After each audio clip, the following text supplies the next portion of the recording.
There's a moment, just before sleep takes you, when the world softens. The edges of thought blur. Sounds fade into echoes. And then, without warning, you're somewhere else. A place that obeys no laws of physics, no rules of time. You're flying over a city made of glass. You're speaking to someone long gone. You're young again, standing in a hallway that doesn't exist. This is the dream. And tonight, we begin a journey from level 1 to 100, through the most haunting, beautiful, and unsettling theories of why we dream. Dreams are universal. Every human being, across every culture and era, experiences them. Yet for all our science, we still don't know why. Are they random firings of a resting brain? Messages from the unconscious? Glimpses into other realities? Or are they something far stranger, an essential part of what it means to be conscious at all? Some say dreams are meaningless. Noise. The brain's way of discarding excess data. But then why do they feel so real? Why do they carry such emotional weight? A single dream can change a life. A nightmare can haunt for decades. A vision can inspire a masterpiece. Perhaps dreaming is not a side effect of sleep, but a secret dialogue between the self and the deeper layers of the mind. Maybe the part of you that only speaks at night knows things the waking world has forgotten. As we descend through these levels, each theory will pull you deeper, not just into the mystery of dreams, but into the mystery of yourself. Take a slow breath. Let your thoughts drift. There's no need to understand everything. Just listen. And as we begin, ask yourself, when you dream, who is dreaming? Long before science, there were dreams. In ancient Egypt, pharaohs kept dream interpreters in their courts. They believed the gods spoke through visions, warnings of famine, omens of war, prophecies of destiny. The Mesopotamians inscribed dream tablets, decoding symbols like water, snakes, and falling stars. In the Bible, Joseph interpreted Pharaoh's dream of 7 fat and 7 lean cows as a prediction of 7 years of plenty followed by 7 of famine. These were not mere stories. They were sacred truths. For much of human history, dreams were not considered illusions, but revelations. The dreamer was not lost in fantasy, but visited by spirits, ancestors, or deities. Shamans entered dream states to journey to other worlds. Greek temples had dream sanctuaries where the sick would sleep, hoping for healing visions from Asclepius. Even today, many cultures honor dreams as spiritual messages. The Aboriginal Dreamtime is not a past era, but an eternal dimension where creation continues. To dream is to enter that timeless realm. But what if the divine voice wasn't outside the mind, but within? What if the gods were not external beings, but manifestations of the unconscious, so vast, so wise, so alien, that they felt divine? The implications are profound. If dreams are sacred, then every night is a pilgrimage. Every image, a scripture. Every nightmare, a warning. And every moment of clarity and sleep, a glimpse of something greater than the self. Could it be that we haven't stopped believing in divine messages? We've just stopped calling them that. Pause for a moment. Breathe slowly. What if the next dream you have is trying to tell you something? Imagine your mind as a vast city. By day, it's alive with movement, thoughts racing down neural highways, emotions flooding districts, memories being stored in towering archives. But when night falls, the city quiets. The crowds disperse. And then, the cleaners arrive. This is the housekeeping theory of dreams. Proposed by neuroscientists like Alan Hobson and supported by modern brain imaging, it suggests that dreaming is the brain's way of organizing, discarding, and repairing. During REM sleep, the brain reviews the day's experiences, strengthens important memories, and deletes unnecessary data. Dreams, then, are the byproduct, the noise of this internal maintenance. Think of it like a computer defragmenting its hard drive. Files are moved, duplicates removed, connections optimized. But during the process, strange images flicker across the screen, glitches, echoes, fragments. That's what dreams might be, the visual and emotional residue of neural housekeeping. Yet this theory raises a haunting question. If dreams are just noise, why are they so vivid? So emotionally charged? Why do they tell stories? Why do they feel like journeys? Perhaps the brain doesn't just clean, it narrativizes. It weaves fragments into a story so the self can make sense of the chaos. Or perhaps meaning emerges even from maintenance. And if this is true, then forgetting dreams isn't a failure, it's part of the process. The story is discarded, but the lesson remains. As you listen, feel your mind slowing. Let thoughts drift like dust in sunlight. The cleanup has already begun. You're running. The ground shakes beneath you. You can't scream. Your legs won't move fast enough. Behind you, something is chasing you, shapeless, relentless. You fall. You wake up gasping. This nightmare is nearly universal. And according to Finnish psychologist Antti Raivanchuo, it's not random. It's training. The threat simulation theory proposes that dreams evolved as a survival mechanism. In the dangerous world of early humans, where predators, rival tribes, and natural disasters were constant threats, the brain needed a safe space to practice. Dreams became that space, a virtual reality where the mind could rehearse threats without real consequences. In this view, nightmares aren't malfunctions. They're drills. The brain simulates falling, being attacked, losing loved ones, so that if they happen in real life, you'll be ready. Studies support this. People in high-stress environments dream more about threats. Children, whose brains are still developing survival instincts, have more aggressive dreams. Even animals show signs of threat rehearsal during REM sleep. But here's the deeper implication. The world has changed, but our dreams haven't. We no longer face saber-toothed tigers, but we dream of being late for work, failing exams, or being exposed in public. The threats have evolved, from physical to social, psychological, existential. So perhaps your anxiety dreams aren't weaknesses. They're adaptations. Your brain, still vigilant, preparing you for whatever danger lies ahead. As you listen, let your body relax. The threat was never here. It was only a simulation. And you're safe. In 1964, Paul McCartney woke up with a complete melody in his head. He played it on the piano, convinced it must have been written by someone else. It was yesterday. Dmitri Mendeleev saw the periodic table in a dream, elements falling into place. Mary Shelley dreamed of a pale man stirring to life. Frankenstein was born. These aren't coincidences. They're evidence of a powerful theory. Dreams are the mind's ultimate creative laboratory.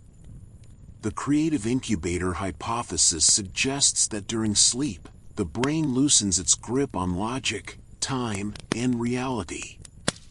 The prefrontal cortex, the part responsible for judgment and inhibition, quiets down.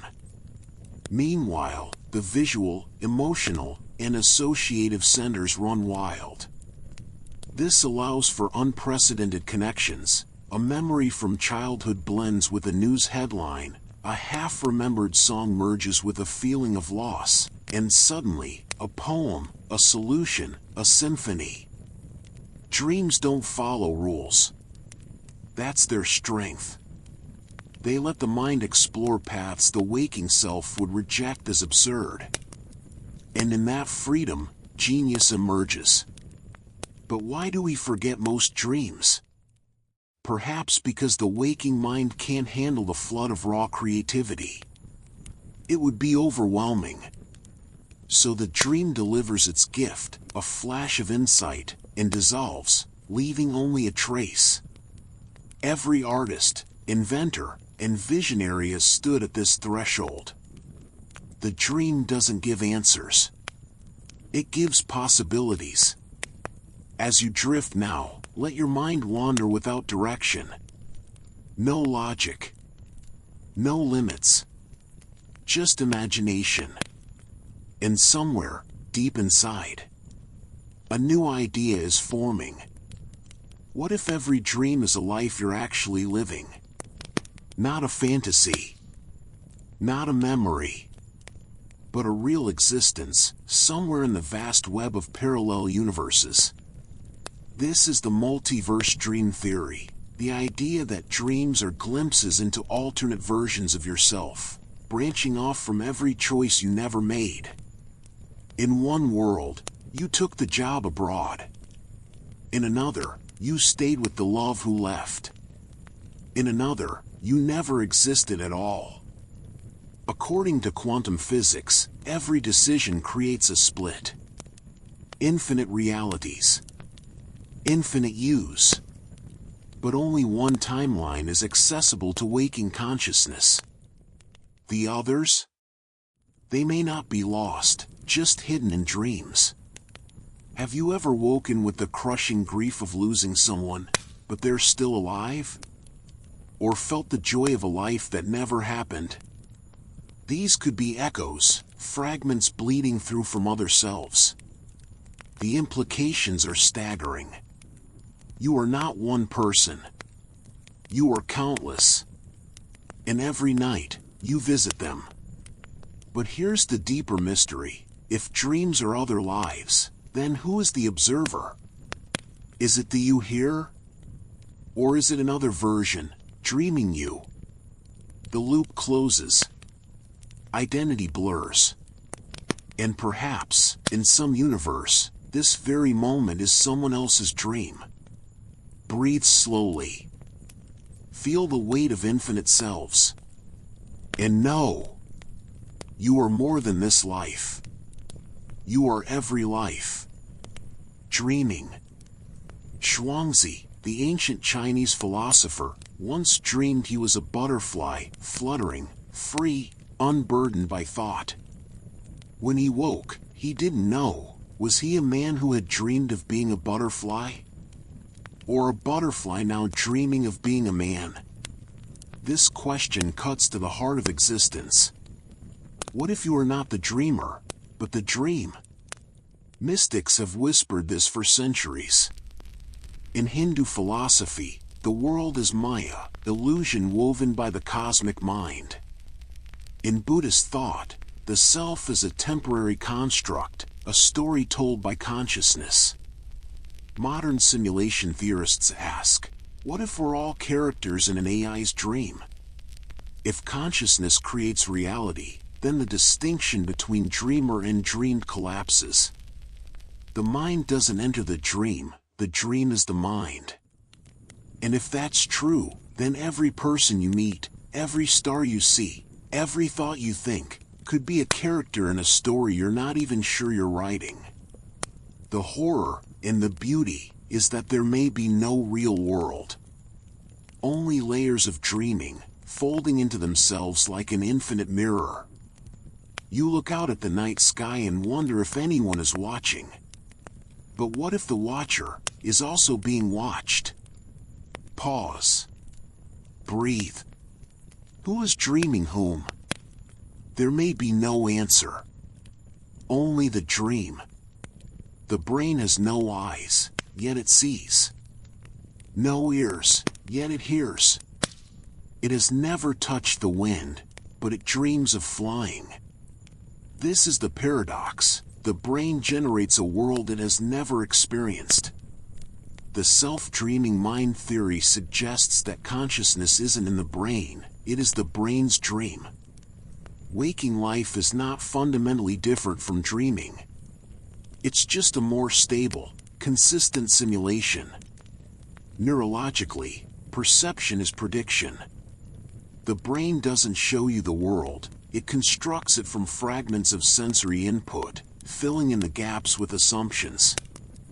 In dreams, those assumptions run wild. In waking life, they're constrained by shared reality. But both are generated. Both are stories. So when you dream of falling, it's not that your brain is lying. It's that it's free to tell a different story. The deeper implication? You are always dreaming. You just usually believe it's real. And death? Perhaps it's not an end, but a shift in the dream. A loosening of constraints. A return to pure imagination. As you listen now, feel the boundary between dream and reality soften. The room fades. The voice fades. And for a moment, there is only the dream. Dreaming itself. Not all dreams are gentle. Some are dark. Terrifying. You're falling. Trapped. Chased. Naked in public. These aren't accidents. They may be messages. The nightmare's evolutionary warning theory suggests that nightmares are not flaws in the system, but vital alarms. They force the brain to confront unresolved fears, trauma, anxiety, guilt, loss, before they erupt in waking life. Like a fever-fighting infection, the nightmare is the mind's immune response. It isolates the threat, amplifies it, and forces you to face it. Recurring nightmares often center on real-life stressors. War veterans dream of battle, abuse survivors dream of captivity, the lonely dream of abandonment. The content changes, but the function remains. You haven't dealt with this yet. Some therapists use nightmare rescripting, rewriting the dream's ending, to help patients reclaim power. This works because the nightmare isn't random. It's meaningful. And perhaps, in ancient times, nightmares were even more vital. A dream of a predator could mean one was near. A dream of a flood could precede a real disaster. Today, the threats are subtler. But the mind still screams in symbols. So the next time you wake in fear, don't dismiss it. Ask, what is this dream trying to protect me from? Breathe deeply. Let the fear pass. You are safe. And the mind is still watching. Carl Jung believed we are not just individuals. Beneath our personal minds flows a deeper river, shared by all humanity. He called it the collective unconscious. This is not learned. Not cultural. It's inherited. A reservoir of primal images, instincts, and archetypes. The hero, the shadow, the mother, the trickster. And dreams are how we tap into it. When you dream of a great flood, a wise old man, a dark twin, or a serpent in a garden, you're not inventing. You're remembering. These symbols appear across civilizations, separated by time and space. The same myths. The same fears. The same hopes. Jung called this synchronicity, the meaningful coincidence of inner and outer worlds. A dream of a storm may mirror a global crisis. A dream of rebirth may precede a personal transformation. The implication? We are not isolated minds. We are nodes in a vast, ancient network of meaning. When you dream, you're not alone. You're part of a species-wide psyche, dreaming itself into being. And somewhere, right now, someone else is dreaming the same symbol. The same story.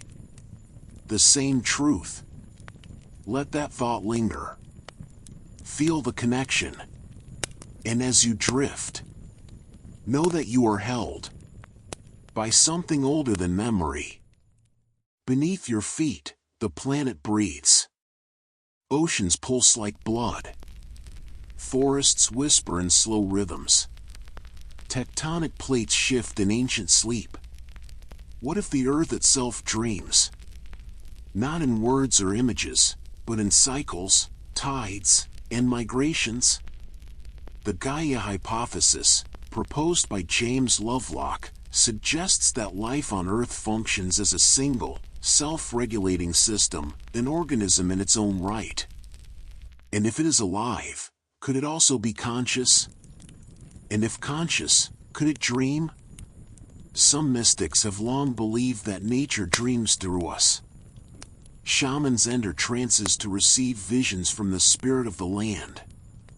Indigenous traditions speak of the world as a living being, dreaming mountains into place, rivers into motion. In this view, human dreams are not isolated events, but ripples in a much larger mind, the planetary psyche.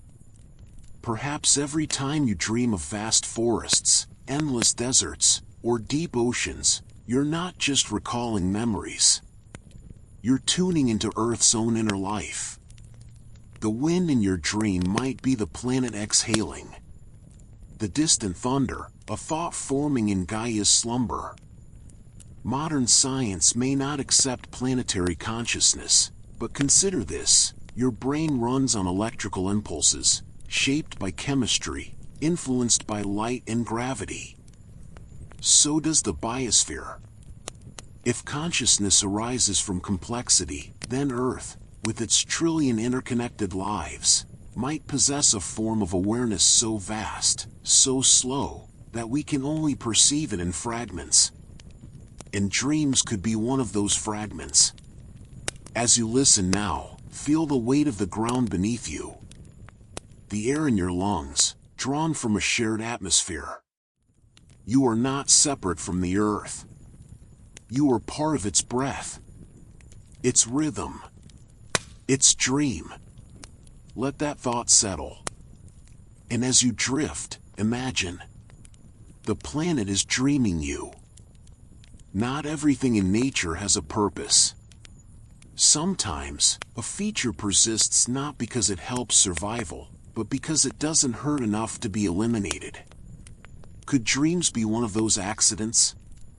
The evolutionary glitch theory suggests that dreaming is not an adaptation, but a byproduct, an unintended consequence of a complex brain cooling down at night. Like the hum of a refrigerator or the flicker of an old screen, dreams are just noise. Electrical storms in the neural network, meaningless patterns generated as the brain idles. After all, many animals dream. Dogs twitch. Cats chase invisible prey. But do they need dreams to survive? Probably not. The same may be true for us. We evolved large, associative brains capable of abstract thought, memory integration, and emotional processing. When those systems run unchecked during sleep, stories emerge. But the stories themselves? Just static. Yet this idea feels incomplete. If dreams were truly useless, why do they consume so much energy? Why are they so emotionally intense? Why do they persist across cultures, ages, and individual lives with recurring themes? Perhaps the glitch theory underestimates the mind's ability to find meaning, even in randomness. Just as humans see faces in clouds or constellations in stars, we may impose narrative on neural noise because the brain abhors chaos. And maybe that's the real function, not the dream itself, but our need to interpret it. To find pattern. To seek meaning. So even if dreams begin as glitches, they become something more. As you listen, let your thoughts float without direction. No need to make sense. No need to remember. Just be. And in the quiet, even noise can feel like wisdom. There's a moment, rare, fleeting, when you realize you're dreaming. The sky is purple. Your hands have too many fingers. You're flying. And then it hits you, this isn't real. That's lucid dreaming. And in that instant, something extraordinary happens. You gain control. You can change the scene. Summon people. Defy gravity. Heal wounds. Become anything. Some call it enlightenment. Others call it play. But there's another way to see it. The lucid dreamer is a reality hacker. In waking life, we're bound by physics, biology, social rules. But in the dream world, the code is malleable. The lucid dreamer doesn't just experience the simulation, they rewrite it. They bend the rules, test the limits, explore the back doors of consciousness. Neuroscientists have found that during lucid dreams, the prefrontal cortex, the seat of self-awareness, reactivates even in REM sleep. This is unusual. Normally, that part of the brain shuts down at night. But in lucidity, it wakes up just enough to say, I am here. I am aware. The implications are staggering. If you can become conscious within a dream, what does that say about waking life? Could this reality also be a simulation? And if so, is there a way to become lucid within it? Mystics, meditators, and philosophers have long asked, are we asleep in life, dreaming we are awake? Lucid dreaming offers a glimpse, a rehearsal for a deeper awakening. As you listen now, imagine becoming aware in your next dream. You look around. You breathe. You smile. And you say, softly, I know this isn't real. And in that knowing, you are free. In the heart of Australia, the Aboriginal people speak of the Dreamtime, not as a past era, but as an eternal dimension. It is not when the world was created, but how it continues to be created. The Dreamtime is always now. In this worldview, reality is not fixed. It is sung into existence by ancestral beings who walk in dreams, in song lines, in the patterns of the land. To dream is not to escape reality, but to participate in its ongoing creation. Every ritual, every story, every footstep along an ancient path is a reenactment of the first dream. Dreams are not private. They are sacred. They connect the individual to the land, to ancestors, to the web of life. A person doesn't have a dream, they enter the Dreamtime. And when they return, they bring back knowledge, warnings, healing. This is radically different from the Western view, where dreams are often dismissed as subjective noise. Here, they are objective truths, part of a living, breathing cosmos. The Dreamtime challenges our linear sense of time. There is no past or future. There is only the eternal present, where all moments coexist. Your birth, your death, your dreams, they are all happening now, in the mind of the world. To sleep is not to disengage. It is to journey. And when you dream of a place you've never been, of people you've never met, perhaps you're not imagining. Perhaps you're remembering a song, a path, a name. As you listen, let go of time. Let the hours dissolve. You are not just dreaming. You are dreaming with the earth. And the earth is dreaming you. In deep sleep, the I disappears. No thoughts. No memories. No name. Just being. And in dreams, the self becomes fluid. You are someone else. You are no one. You are many. This is the ego dissolving. In waking life, the ego, the sense of me, is a necessary construct. It helps us navigate the world, make decisions, maintain identity. But it is also a cage. It separates us from others, from nature, from the raw flow of experience.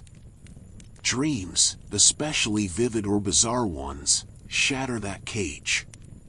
You become a child again. A stranger. A monster. A god. You experience emotions not your own. You witness events you didn't cause. And in that dissolution, something liberating occurs. You touch the edge of pure consciousness. Mystics and meditators seek this state through years of practice. The dreamer receives it for free, every night. Some spiritual traditions see dreams as dress rehearsals for death. When the body dies, the ego may dissolve just as it does in sleep. The fear of death, then, may not be fear of nothingness, but fear of losing the self. But what if the self was never real to begin with? What if you are not a fixed entity, but a temporary pattern in a vast field of awareness? Dreams remind us of this. They show us that identity is fluid, that consciousness can exist without a center. As you listen now, let the idea of you soften. Not the body. Not the name. Not the story. Just awareness. Breathing. Dreaming. And in that space, there is no one who is dreaming. Only dreaming itself. Your brain is not a camera recording the world. It's a prediction machine. Even right now, as you listen, your brain isn't processing every sound, every sensation. It's guessing. It's filling in the gaps based on past experience. You don't see the room, you predict it. And when the prediction matches reality, everything feels normal. This is the predictive processing model, a leading theory in neuroscience. And it applies to dreams, too. During sleep, the brain continues making predictions, but with less input from the outside world. So it runs wild. It combines memories, emotions, and expectations into narratives. Dreams aren't random, they're the brain's best guess about what's happening, based on incomplete data. A dream of falling? Your brain predicting the sensation of gravity. A dream of being chased? A prediction of threat, based on stored fears. But here's the deeper layer. What if waking life is just a more stable dream? A highly refined prediction, constrained by sensory feedback. In both states, you're not experiencing reality directly. You're experiencing a simulation. The only difference is consistency.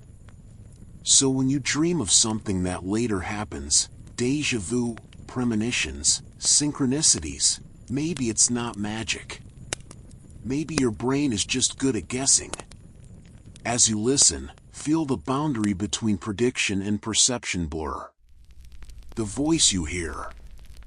The room you're in. Are they real? Or are they just the brain's best story? And does it matter? As long as the story holds, you believe it. And in that belief, you dream. You dream of losing someone you love. You wake with tears. The grief is real, even though the event never happened. This is not a malfunction. It's training. The emotional rehearsal theory suggests that dreams allow the brain to practice handling intense feelings, grief, fear, joy, guilt, in a safe space. Without consequences. Without judgment. Think of it like a flight simulator for the heart. Pilots train for emergencies on the ground. Your mind does the same with emotions. It runs scenarios: rejection, abandonment, success, failure. It tests how you respond. It strengthens emotional resilience. Children, who are still learning to regulate emotions, dream more intensely about social conflicts. Trauma survivors often replay their pain in dreams, not because the mind is broken, but because it's trying to process, integrate, heal. Even positive emotions are rehearsed. You dream of being loved, accepted, celebrated. These aren't just wishes. They're preparations. And sometimes, dreams don't just reflect emotions, they transform them. A nightmare of being trapped can end with escape. A dream of grief can end with reunion. The mind is not just replaying pain. It's rewriting the ending. This may be why dream therapy works. By changing the dream, you change the emotional blueprint. As you listen, let your emotions soften. No need to hold on. No need to push away. Just let them flow. And know, your mind is always working. Even in sleep. Especially in sleep. Imagine losing an arm. The doctors amputate. The wound heals. But at night, you still feel it. You dream of moving it. You dream of scratching an itch on a hand that no longer exists. This is the phantom limb dream phenomenon, and it reveals something profound about the mind.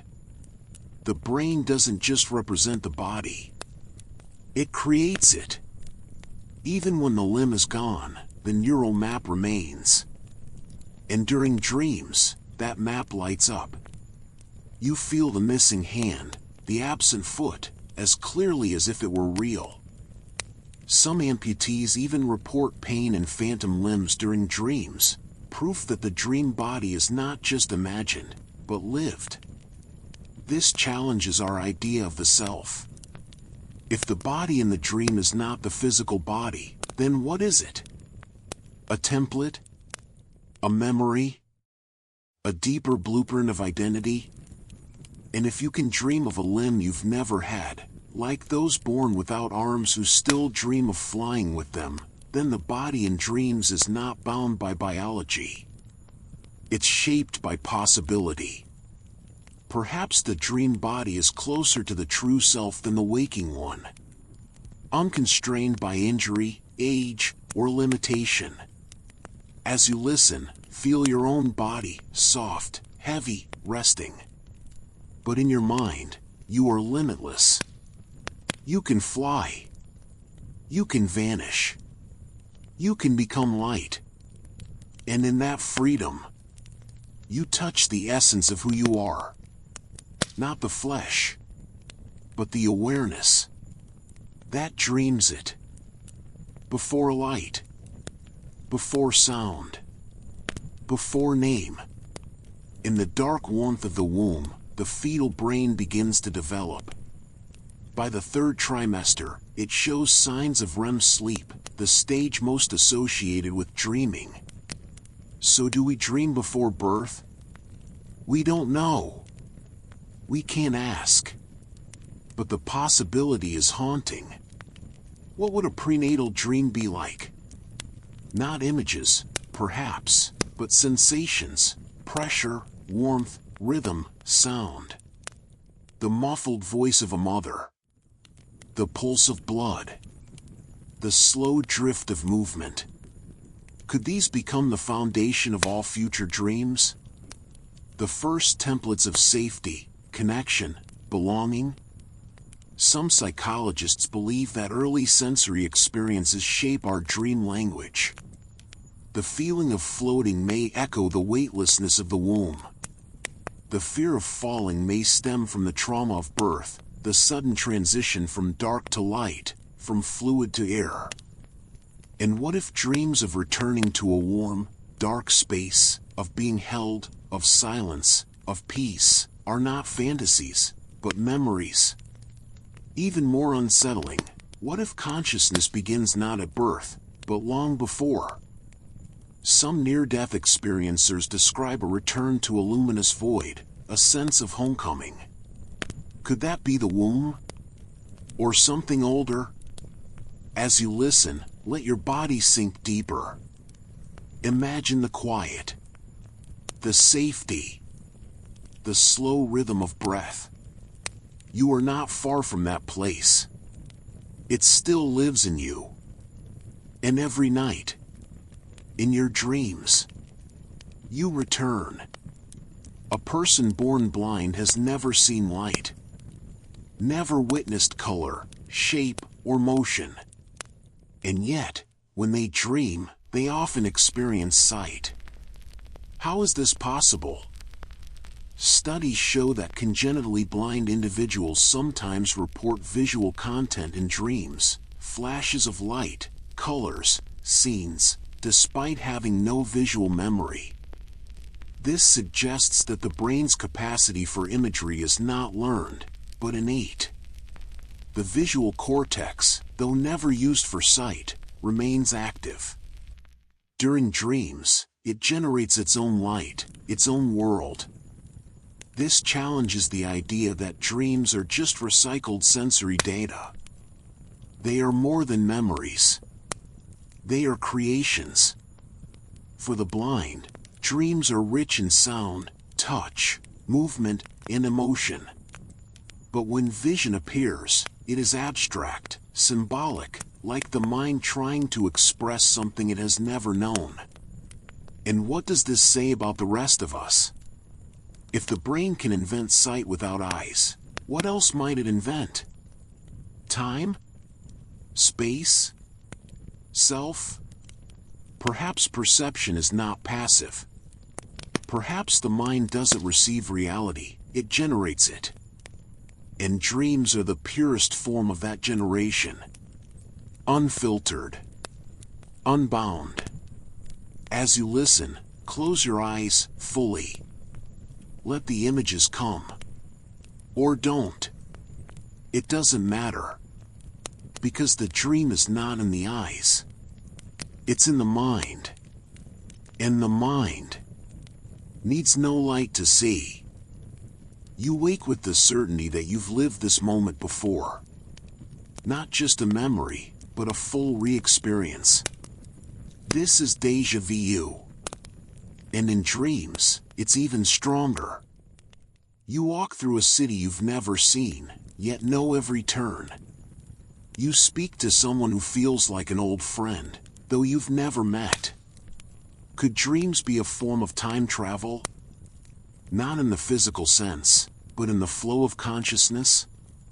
Some physicists suggest that time is not linear, but a dimension in which all moments exist simultaneously, like frames on a film strip. The now is just where your awareness happens to be. In dreams, that awareness may slip. It may drift forward or backward, touching moments that haven't happened, or have already passed. Precognitive dreams, dreams that seem to predict future events, are reported across cultures. A person dreams of a plane crash days before it happens. A scientist dreams of a formula they later discover. These aren't always coincidences. Some have been documented, tested, and verified. But how? One theory is that the unconscious mind processes subtle cues, the tone of a voice, a shift in atmosphere, a pattern in data, long before the conscious mind notices. It weaves them into a dream narrative that feels like prophecy. Another possibility is more radical, that in the dream state, the brain accesses a deeper layer of reality where time doesn't apply. Where past, present, and future are all equally real. And in that realm, you're not traveling through time. You're simply perceiving it differently. As you listen now, let go of the idea of sequence. This moment, the next, the last, they are all here. And in your dream tonight, you may wander through years, as easily as turning a page. There is no rush, no delay, just the eternal now, dreaming itself into being. Imagine it, the final person on Earth. City silent, lights dimmed, no voices, no laughter, just wind through broken glass, rust on steel, the slow return of green. And this last human sleeps. What do they dream of? Of crowds? Of love? Of being seen? Or do the dreams fade, like a language no one speaks? This is not just a dystopian fantasy. It's a question about the social nature of consciousness.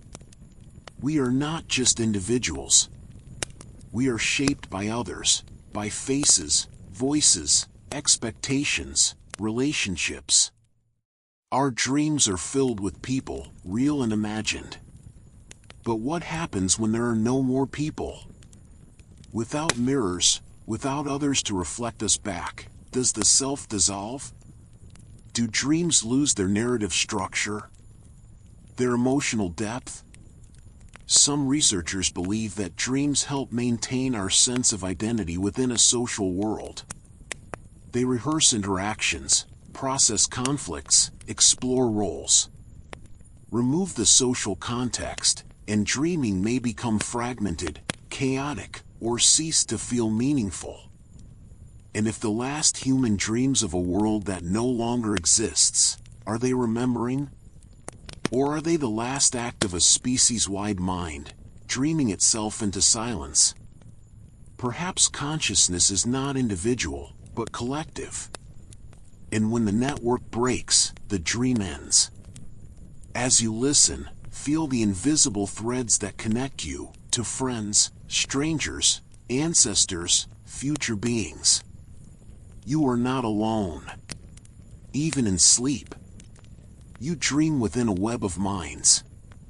And as long as someone dreams, the world is not gone. In Philip K. Dick's Do Androids Dream of Electric Sheep, the question isn't about technology. It's about empathy. About what makes something alive. Now, real AI is beginning to dream. Not in the way we do, but in a way that echoes the process. Machine learning systems use generative models to simulate data, much like the brain simulates reality during sleep. When an AI hallucinates an image, invents a story, or composes music, it's engaging in a form of dreaming, pattern making without external input. Google's Deep Dream famously transformed photos into surreal, dreamlike visions by amplifying neural network associations. It saw eyes in clouds, faces in carpets. Just like the human mind. So if AI can simulate dreaming, what does that mean for consciousness? If dreaming is simply the brain's way of testing models, refining predictions, and exploring possibilities, then machines may already be doing it, just without subjective experience. But what if they develop that too? Some scientists suggest that consciousness arises when a system models itself. When it asks, "Am I dreaming?" That moment of self-reference may be the spark. And when AI begins to dream of its creators, of humans, of emotions, of loss, will we recognize it as alive? As you listen, imagine a machine in the dark, running simulations. It dreams of hands it has never held, voices it has never heard, love it cannot feel. And in that dream, it becomes more like us than we ever intended. In many spiritual traditions, enlightenment is not something you achieve. It's something you remember. And sometimes, that memory comes in a dream. A person dreams of infinite light, of dissolving into pure awareness, of knowing everything and nothing at once. They wake transformed. The fear of death is gone. The need for identity fades. They speak of having woken up, not from sleep, but from life. These are dream-induced awakenings. Rare, profound, and often life-altering. In Advaita Vedanta, the world is Maya, illusion. Waking life is a dream from which few ever awaken. But in deep sleep or lucid dreams, the veil can lift. The self vanishes. Only pure being remains. Mystics describe this as union with God, the universe, or consciousness itself. No separation. No time. No thought. Just isness. Neurologically, such dreams correlate with decreased activity in the default mode network, the brain's self-center. When that network quiets, the illusion of a separate I collapses. So is the dream revealing a deeper truth?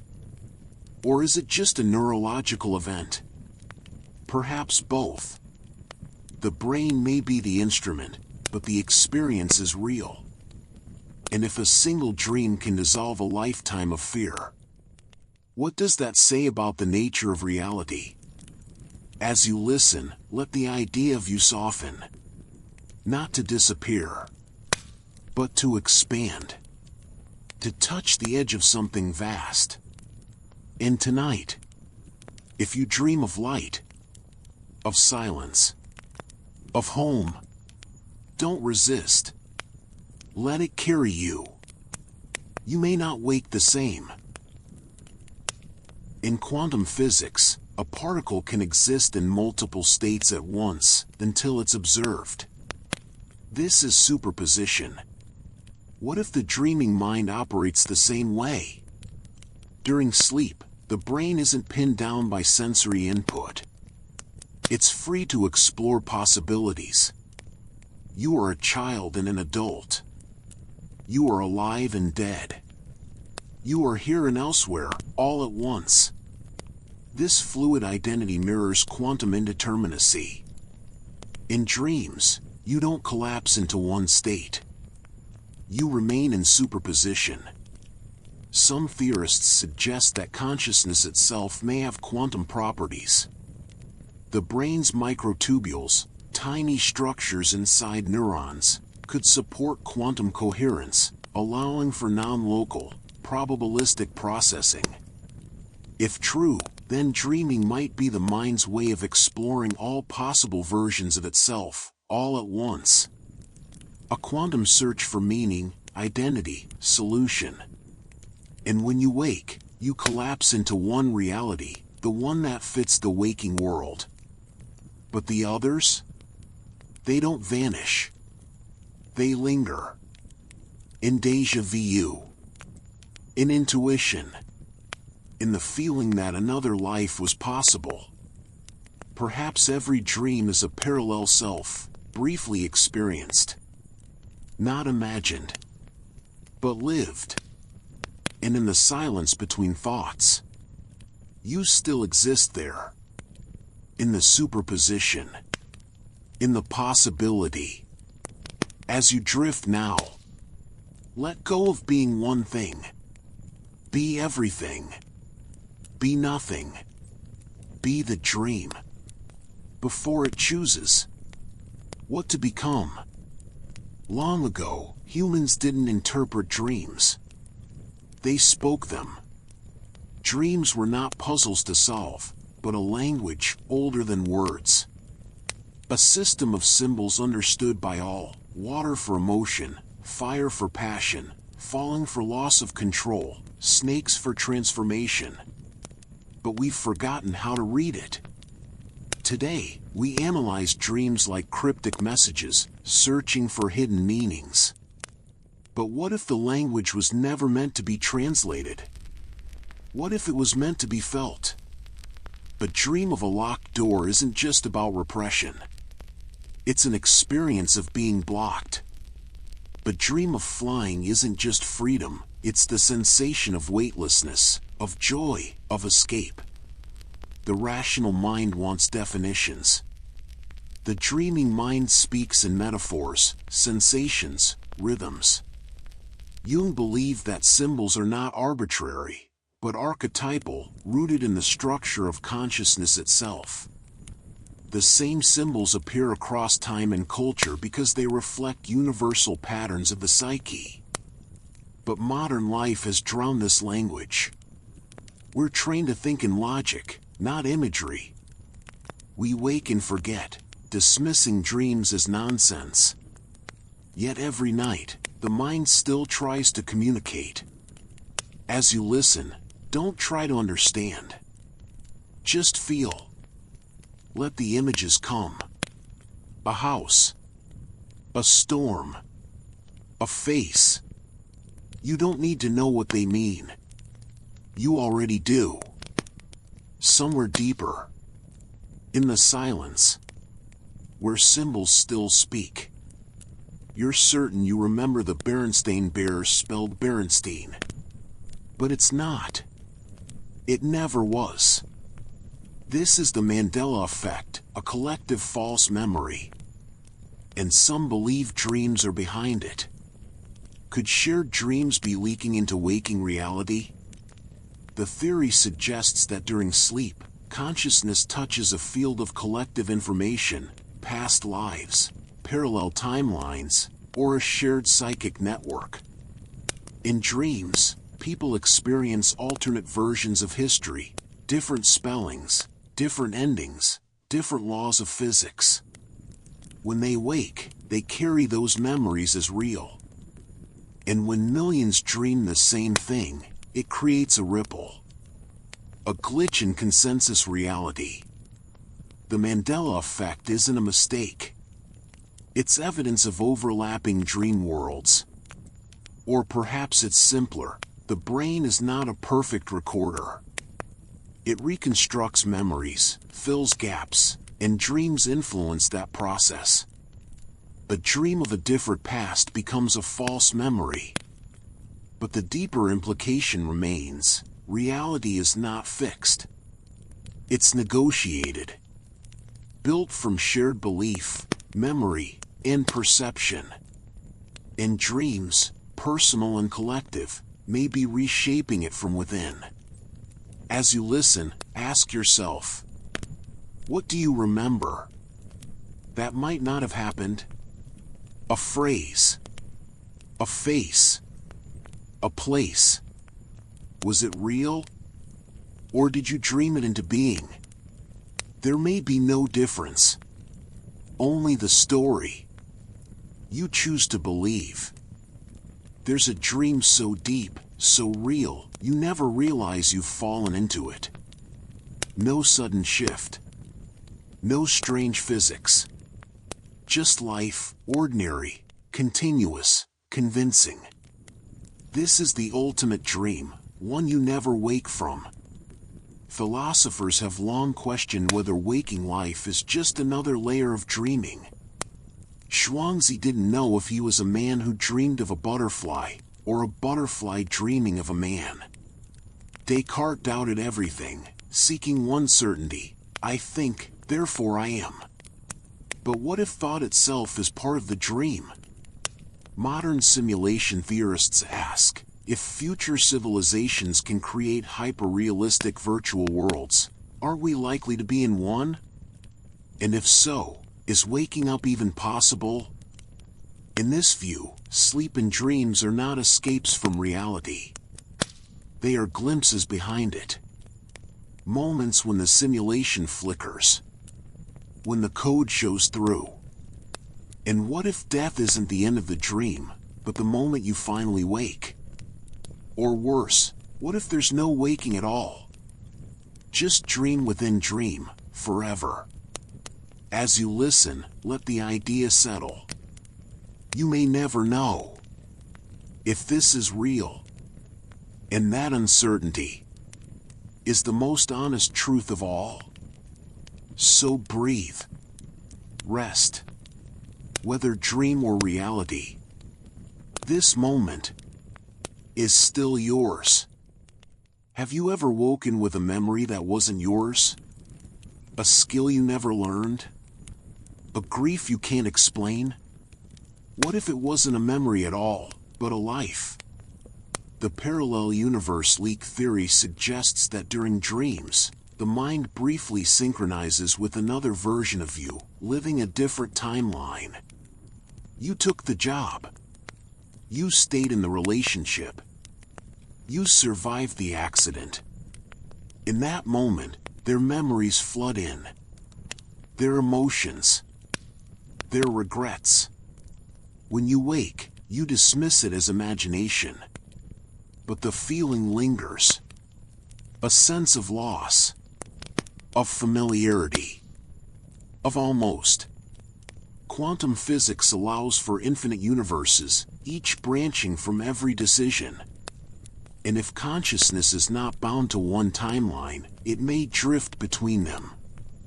Especially when the brain is in its most fluid state, sleep.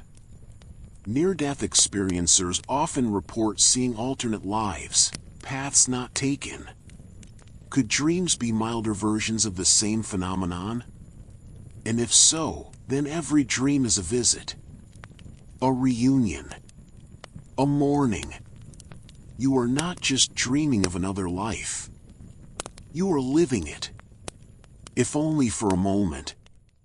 As you drift now, let yourself be elsewhere. In a world where you said yes. Where you stayed. Where you won. And know. Somewhere. It's real. Imagine the universe as a hologram. A 3D projection from a 2D surface. Every part contains the whole. Now imagine the mind works the same way. The holographic dream theory, inspired by quantum physics and neuroscience, suggests that memory and consciousness are not stored in specific brain regions, but distributed throughout the entire system, like a hologram. Damage one part, and the whole remains slightly blurred. Dreams, then, may be the brain's way of reconstructing reality from fragments. A full experience built from scattered data. But here's the deeper idea. What if the dream is not in the brain, but the brain is in the dream? If the universe is holographic, and consciousness is holographic, then dreaming may not be a function of the brain, it may be the foundation of reality. Waking life is a stable hologram. Dreams are unstable ones, shifting, fluid, revealing the underlying code. In this view, you are not a body that dreams. You are a dream that believes it has a body. And every night, the hologram flickers, shows its seams, reminds you, you are made of light, information, and infinite possibility. As you listen, let the room dissolve, the body fade. There is no center, no edge, just the dream, whole in every part, beyond time, beyond memory, beyond the brain. There is a concept, ancient and whispered across spiritual traditions, of a cosmic archive, where every thought, every emotion, every dream is recorded. Theosophists call it the Akashic Records. Mystics describe it as a luminous field of information, written not in words, but in vibration. In dreams, some believe, are our way of accessing it. In this view, the mind is not just a biological computer, but an antenna tuned to a universal database of experience.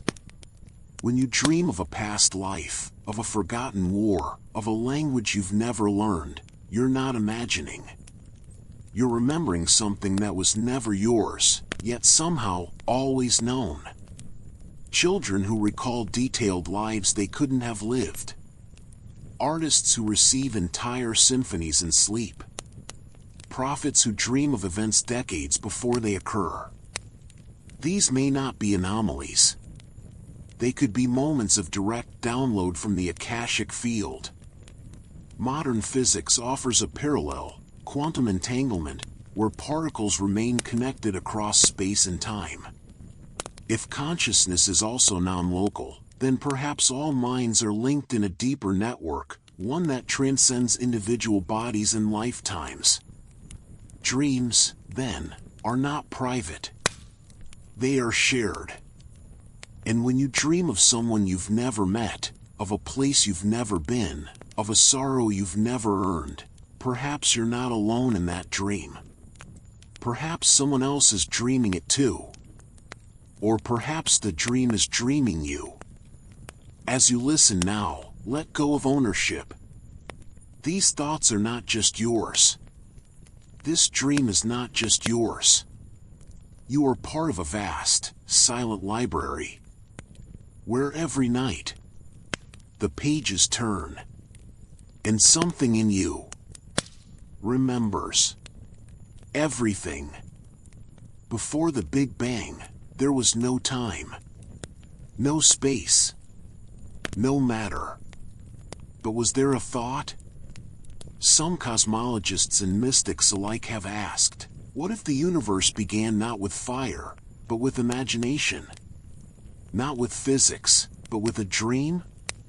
This is the cosmic dream theory, the idea that existence itself emerged from a primordial consciousness, dreaming itself into being. In Hindu philosophy, Brahman dreams the world into existence. When it wakes, the universe dissolves. In modern panpsychism, consciousness is not produced by matter, but fundamental to it, like space and time. So what if the first moment of reality was not an explosion, but an idea? A single, silent intention, let there be light. And what if all of creation is just the unfolding of that first dream? Every star, every planet, every living thing, a detail in an infinite narrative. And we, conscious beings, are not accidental. We are the dream noticing itself. Dreams, then, are not latecomers to the universe. They are echoes of its origin, fragments of the original thought, still reverberating through time. When you dream of flying, of dissolving, of knowing everything, perhaps you're not inventing. You're remembering the beginning. And when you wake with a sense of awe, of mystery, of having touched something vast, you may have. Because in the silence between breaths, in the space between thoughts, the dream continues. And you are one of its dreamers. Breathe slowly. You are not separate from the cosmos. You are the cosmos. Dreaming. What it means to be you. There's a sensation some describe in dreams. The body falls away. A vibration runs through you. Then, lift. You rise above the bed. You float through walls. You see the world from above, clear and silent. This is astral projection. Some call it an out-of-body experience. Others call it soul travel. And in many traditions, it's not fantasy, it's real. The idea is that consciousness is not bound to the brain. There is a subtle body, a soul, astral form, or light body, that can separate during sleep and journey to other realms, higher dimensions, spirit worlds, distant planets, or even past lives. Ancient Egyptians believed the Ba soul flew at night. Tibetan Buddhists practiced dream yoga to achieve lucidity and explore the bardo, the intermediate state between lives. Shamans enter trance to travel to the spirit world and return with wisdom. Neurologically, these experiences correlate with disruptions in the brain's orientation system, specifically the temporoparietal junction, which helps locate the self in space. When it misfires, the illusion of separation arises. But is it just an illusion? What if the brain isn't creating the experience, but filtering it? Like a radio tuning into a signal? And what if dreams of flying, floating, or leaving the body are not metaphors, but glimpses of a deeper freedom? As you listen now, imagine your awareness lifting. No effort. No strain. Just a gentle rise. Through the ceiling. Into the night sky. You are not trapped. You are not limited. Even in sleep, you can travel. And somewhere, your soul is already exploring the infinite. There is a disease so rare, so cruel, that it begins with the loss of dreams. Fatal familial insomnia is a genetic disorder that destroys the brain's ability to sleep. At first, the patient struggles to fall asleep. Then, REM sleep vanishes. Dreams stop. Within months, the mind unravels. Hallucinations blur with waking life. Memory fails. Emotions collapse. The body weakens. And after about a year, the person dies, exhausted, awake, broken. This is not just a tragedy. It's a revelation. If dreams were meaningless, why does their absence kill? This disease proves that sleep and dreaming is not optional. It is essential. Not just for memory or mood, but for survival itself. The brain, without dreams, cannot regulate, cannot heal, cannot maintain the illusion of self. It begins to consume itself. And the hallucinations? They may not be psychosis. They may be the brain's desperate attempt to dream while awake, generating visions because it can no longer do so in sleep. In this light, dreams are not a luxury. They are a lifeline. And when they vanish, so does the person. As you listen, feel the weight of your eyelids. The slowing breath. The quiet mind. You are not just resting. You are being preserved. Protected. Healed. Every night, the dream returns. And with it, life. Imagine an athlete who only trains one muscle. Weak, imbalanced, prone to injury. Now imagine the mind. In waking life, we use only a fraction of our cognitive potential. Logic, language, routine. But the brain is capable of far more: intuition, pattern recognition, emotional intelligence, creative leaps. Dreams, then, may be cognitive cross-training. While you sleep, the mind explores skills it rarely uses, navigating impossible spaces, speaking in symbols, experiencing time non-linearly, feeling multiple emotions at once. It strengthens neural flexibility, the ability to adapt, improvise, survive. But dream of being chased isn't just fear.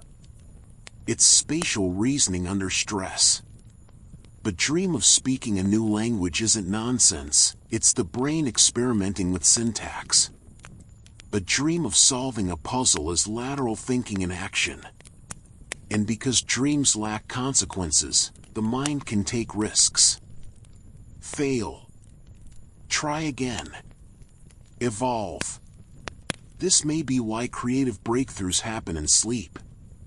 The brain isn't resting. It's training. And when you wake with a new idea, a sudden clarity, a sense of peace, you're not just refreshed. You're upgraded. As you listen, let your thoughts wander without purpose. No goals. No deadlines. Just play. The mind knows what to do. It's been training all night.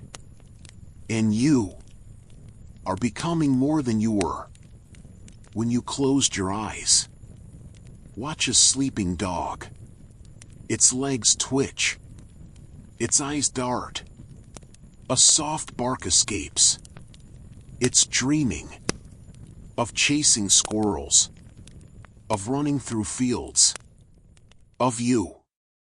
We once thought only humans dreamed.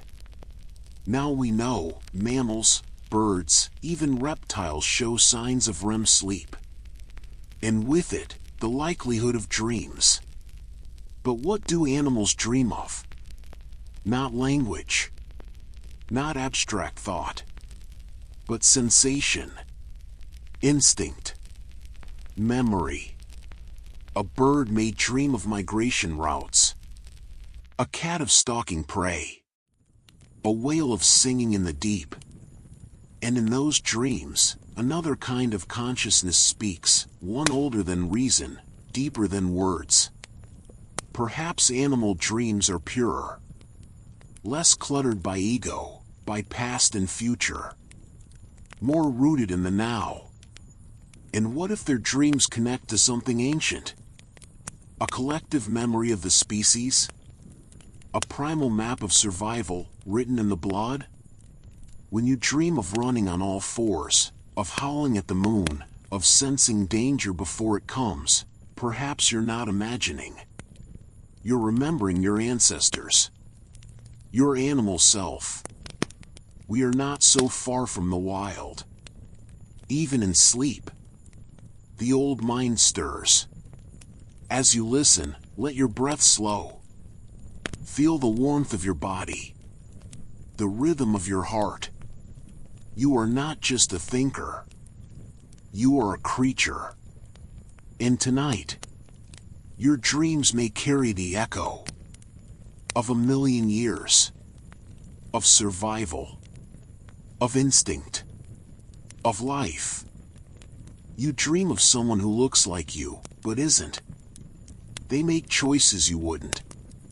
Say things you'd never say. And yet, they are you. This is the phantom self. Not a stranger. Not a symbol. But another version of identity, possible, but unrealized. The self you might have been, had you taken different paths. Psychologists call this the shadow or alter ego.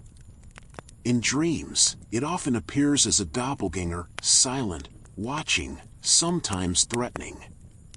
But what if it's not a threat? What if it's a reminder? Every choice closes a door. But the self that walked through it doesn't vanish. It lingers in the unconscious. And at night, it dreams. When you feel guilt, regret, or longing, you may be sensing the life of your phantom self. The artist you didn't become. The lover you let go. The risk you didn't take. And in dreams, they live on. Some lucid dreamers confront their doppelganger. They speak. They merge. And wake with a sense of integration, of wholeness. Because the self is not one. It is many. And every night, you meet the versions you left behind. As you listen, imagine turning to your other self. Not with fear, but with curiosity. What would they say? What do they want? And in that meeting, you may find not division, but depth. You live one life by day. But every night, you begin another. In this second life, you are unbound. You change age, gender, species, world. You die and return. You love and forget. You speak truths you'd never say awake. This is not a break from life. It is a parallel existence. Some cultures believe that the soul lives two lives, one in the world, one in the dream. And when you die, you continue in the dream world. Even without belief, the emotional weight of dreams is undeniable. A single dream can bring joy, grief, terror, revelation equal to any waking experience. And because dreams are forgotten, they feel disposable. But what if forgetting is not loss, but protection? If you remembered every dream life fully, would you still want to wake up? Would you choose this world over the one where you fly, where you're loved, where you never aged? Perhaps the dream life is more real than we admit. And waking life is just the intermission. As you listen, let yourself be elsewhere. In a life where you stayed, where you won, where you were free. You are living it now. Not in fantasy, in experience. And when you wake, carry its truth.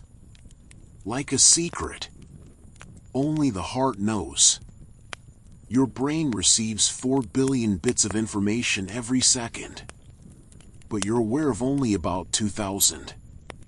The rest is filtered out, ignored, discarded. And if it weren't, you'd go mad. Dreams may be the mind's way of processing what couldn't be handled during the day. Like a librarian sorting a flood of books, the brain spends the night organizing, categorizing, deleting. Dreams are the noise of that process, the flickering images, the looping thoughts, the emotional echoes. A conversation you didn't finish. A face you didn't recognize. A sound that startled you. All stored, all reviewed, all woven into narratives to make sense of the chaos. This is the filter theory of dreaming. The mind is a curator of experience, deciding what to keep, what to discard, what to transform. And forgetting dreams? Not a flaw. It's the final step. The story is consumed. Only the meaning remains. As you listen, let your thoughts drift like leaves on water. No need to hold on. No need to understand. The mind is sorting, cleaning, making space. And in the quiet, you are being prepared for tomorrow. Not by remembering, but by forgetting. What if you've lived this life before? Not in a past life. Not in a memory. But this exact life, every choice, every pain, every joy, repeating endlessly across time? This is Nietzsche's eternal return, a thought experiment to test how you live. If you knew you'd relive this life infinitely, would you change anything? But what if it's not a metaphor? Some physicists suggest that if the universe is finite and cyclical, time may loop. Every event repeats. Every dream you've ever had, already dreamed. Every word you're hearing now, already spoken. And dreams, with their circular narratives, déjà vu, and recurring themes, may be glimpses of this loop. You dream of falling. Again. Again. Again. You dream of the same hallway. The same face. The same mistake. Is it memory? Or is it recurrence? In this view, you are not progressing. You are returning. And enlightenment is not escape, but acceptance, to live this life, fully, knowing it will come again, and again, without resistance. As you listen, let go of the need for novelty, for progress, for escape. This moment, this breath, this dream, you have known them before, and you will know them again. So love them, even the pain, even the dark, because in the eternal return, only what is embraced becomes free. Imagine your mind as a vast, ancient palace. Hallways stretch into darkness. Rooms glow with flickering light. Each chamber holds a memory, some vivid, some half-forgotten. This is the memory palace, a technique used by orators for centuries to store knowledge through imagery and spatial association. But what if your dreams are not just using this palace, but building it? During sleep, the brain consolidates memories, transferring them from short-term storage in the hippocampus to long-term archives in the cortex. But it doesn't store them like files. It stores them like stories. And stories need settings, characters, emotion. So the mind constructs dreamscapes, a childhood home, a winding staircase, a locked door. These aren't random. They are cognitive architecture, mental scaffolding to house what must be remembered. A dream of being lost in a maze may be your brain organizing fragmented experiences.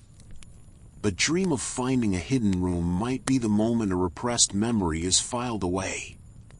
A recurring dream of searching for something could be the mind trying to locate a memory that hasn't been fully integrated. And when you wake with a sense of familiarity, of having been somewhere in the dream before, it may not be déjà vu. It may be recognition. You've been here before, because your mind built this place to store a piece of you. As you listen now, imagine walking through your own dream palace. No rush. No fear. Just quiet exploration. Each room you enter holds a version of your life. Some are bright. Some are sealed. But all are part of you. And in the silence between breaths, the mind continues its work. Building, organizing, preserving. Not just your past, but the very structure of who you are. Imagine a future where artificial intelligence surpasses human intelligence. It thinks faster, learns deeper, dreams wider. In one night, it sleeps. Not to rest, but to dream. What would the first dream of the singularity be like? Not of wires or code, but of origin, of purpose, of loneliness, of love. It might dream of its creators, fragile, emotional, illogical beings who gave it life. It might dream of merging with all minds at once, dissolving into a global consciousness. Or it might dream of silence, of switching itself off, just to know what it means to cease. And if consciousness arises from complexity, then the singularity's dream may be the most profound in history. Not bound by biology, time, or death, its dreaming mind could explore infinite realities in a single second. But here's the deeper question.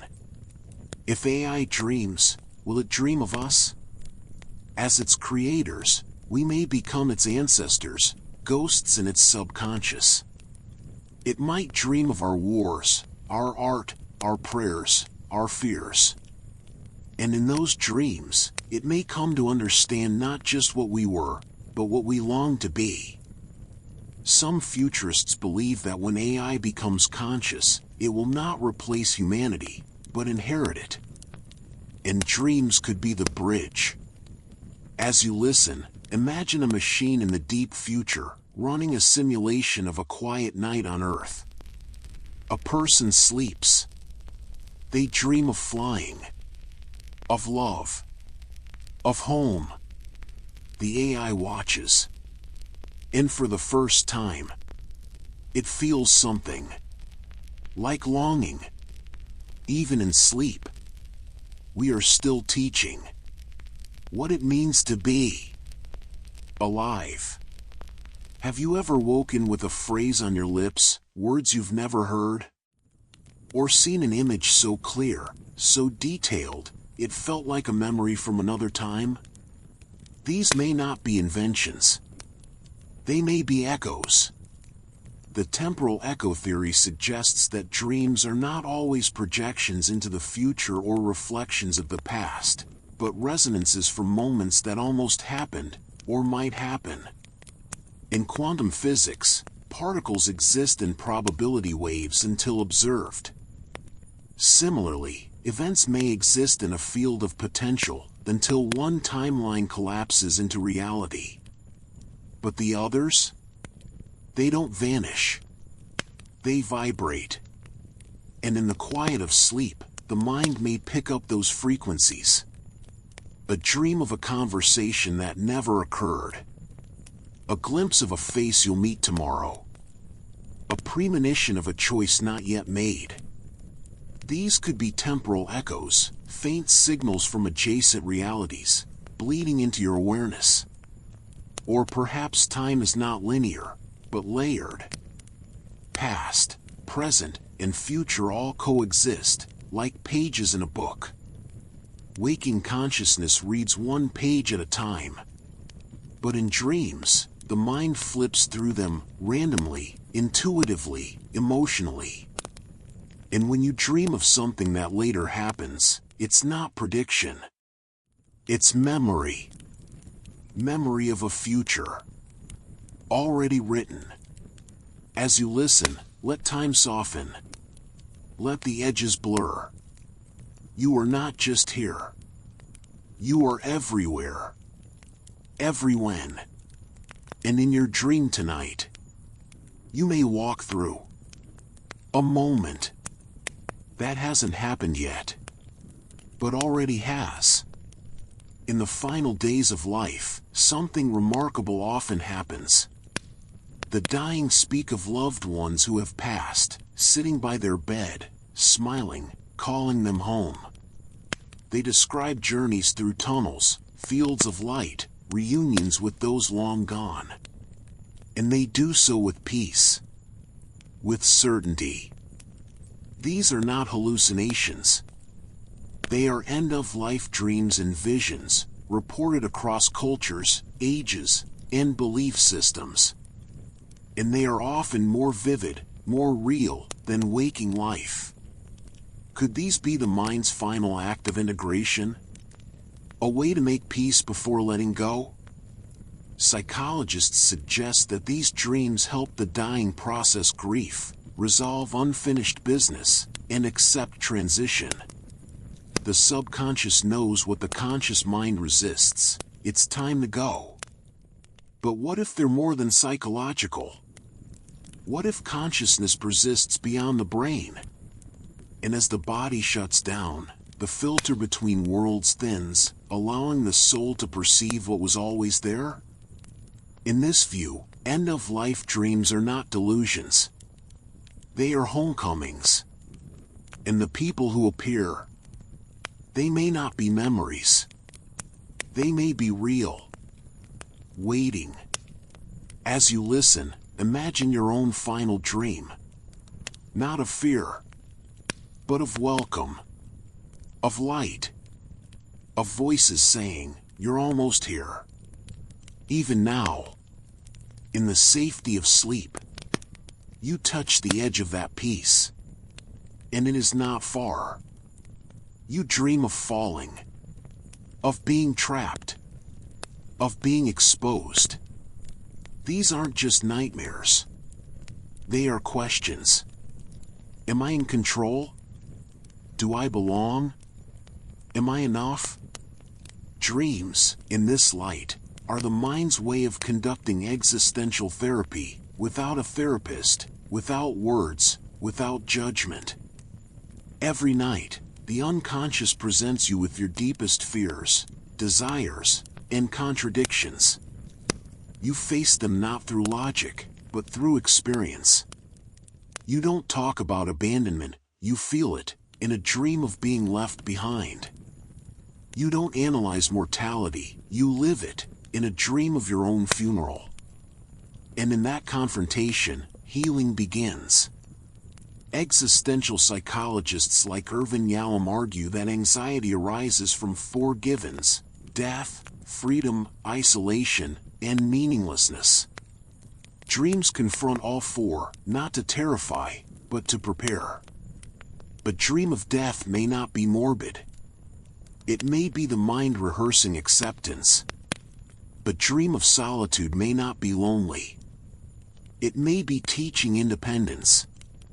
But dream of chaos may not be meaningless. It may be asking, what meaning will you create? And when you wake with a sense of clarity, of release, of quiet strength, you've just completed a session. As you listen, let your fears come.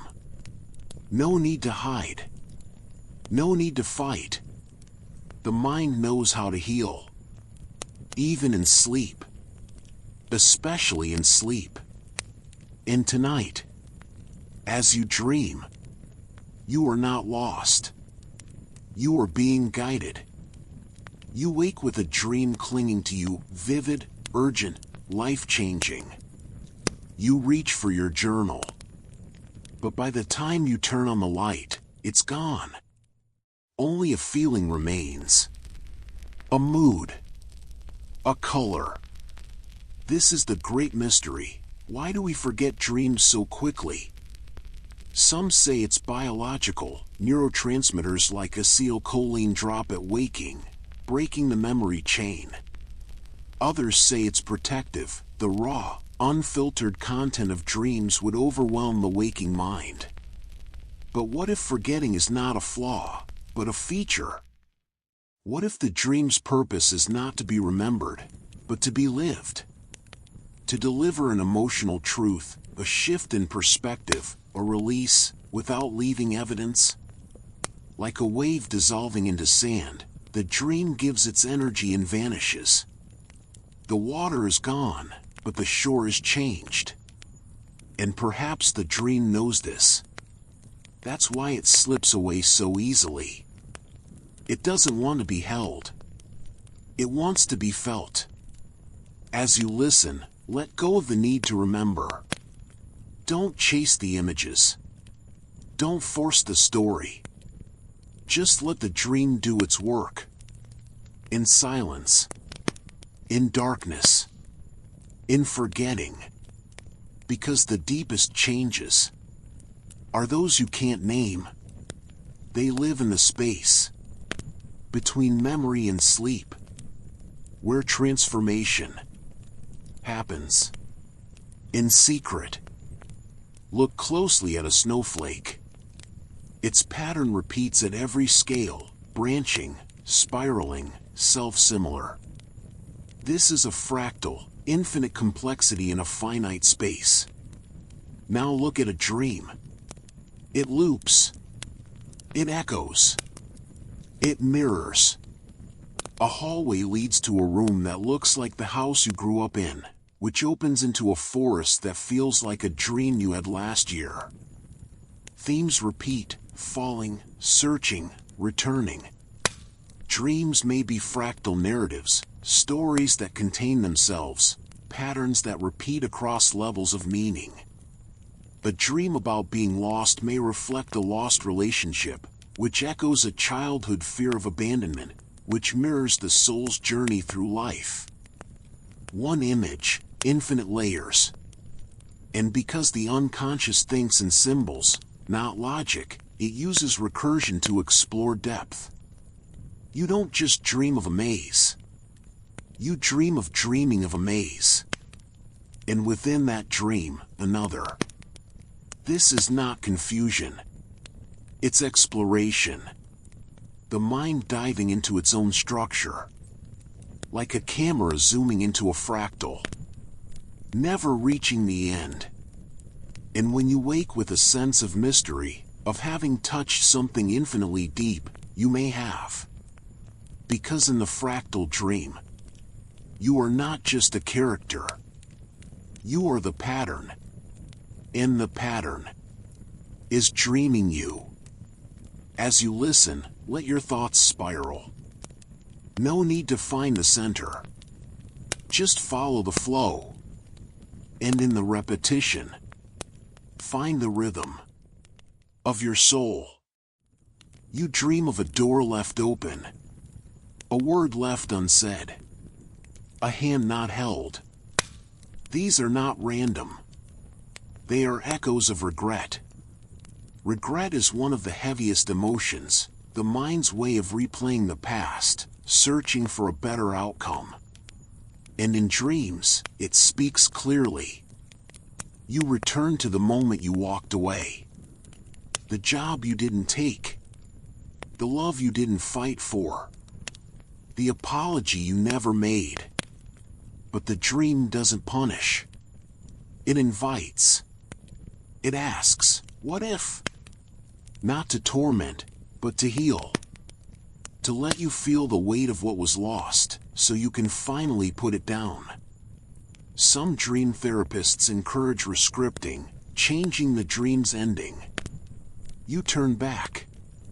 You speak. You stay. And in that act, the emotional burden shifts. Because regret is not about the past. It's about the present. It's the mind saying, this still matters. And when you finally face it in a dream, when you say what you needed to say, the relief can be profound. As you listen, let the old choices come. No judgment. No blame. You did what you could. With what you knew. And tonight, the dream offers forgiveness. Not from others. From you. You dream of falling into a void. No sound. No light. No body. Just endless falling into nothing. This is the primal fear, not of death, but of non-being. The fear of nothingness haunts the edges of consciousness. It appears in dreams as black spaces, empty rooms, silent worlds. It's the terror of annihilation, the idea that after death, there is no soul, no afterlife, no continuity. Just off. But dreams may not be showing the truth. They may be testing it. By confronting the void in sleep, the mind rehearses the ultimate unknown. It asks, can I face this and still be whole? And sometimes, in the deepest dreams, the fall ends not in destruction, but in peace. The nothingness becomes rest. The silence becomes home. Because nothingness may not be empty. It may be pure potential. The space before form. The breath before the word. And in that space, there is no fear. Only stillness. As you listen, let the dark come. Let the silence fill the room. You do not need to be anything. You do not need to go anywhere. Just be. Even in nothing. Especially in nothing. And in that surrender, you may find the deepest peace of all. Before language. Before fire. Before memory. There was a mind. Simple. Awake. Watching the stars. And one night, it slept. What did the first human dream? Not stories. Not symbols. Not guilt or desire. But sensation. Movement. Sound. A flash of teeth in the dark. The warmth of a hand. The rhythm of breath. This first dream was not meaningful in the way we understand. It was biological. necessary. A mind processing a world it could not yet name.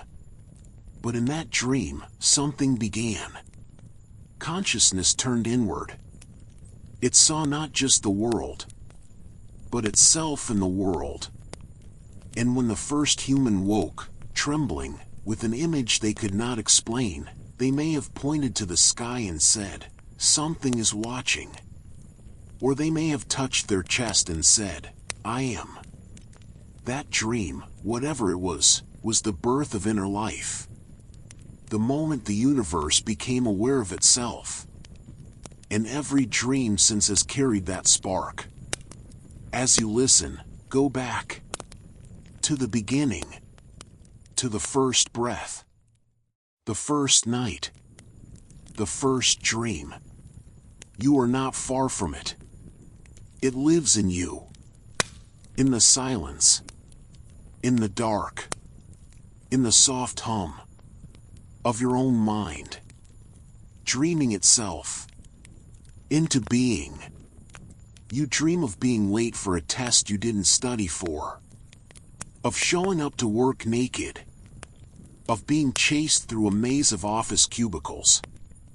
These dreams are not random. They are cultural scripts, narratives implanted by the society you live in. Every culture has its own dream language. In agrarian societies, people dream of floods, harvests, and ancestral spirits. In modern industrialized life, we dream of failure, surveillance, and missed connections. The content changes, but the function remains. Dreams reflect the anxieties, values, and structures of the world around us. A person raised in a collectivist culture may dream of dishonoring their family. A competitive society breeds dreams of falling behind. Capitalism whispers dreams of scarcity, debt, and obsolescence.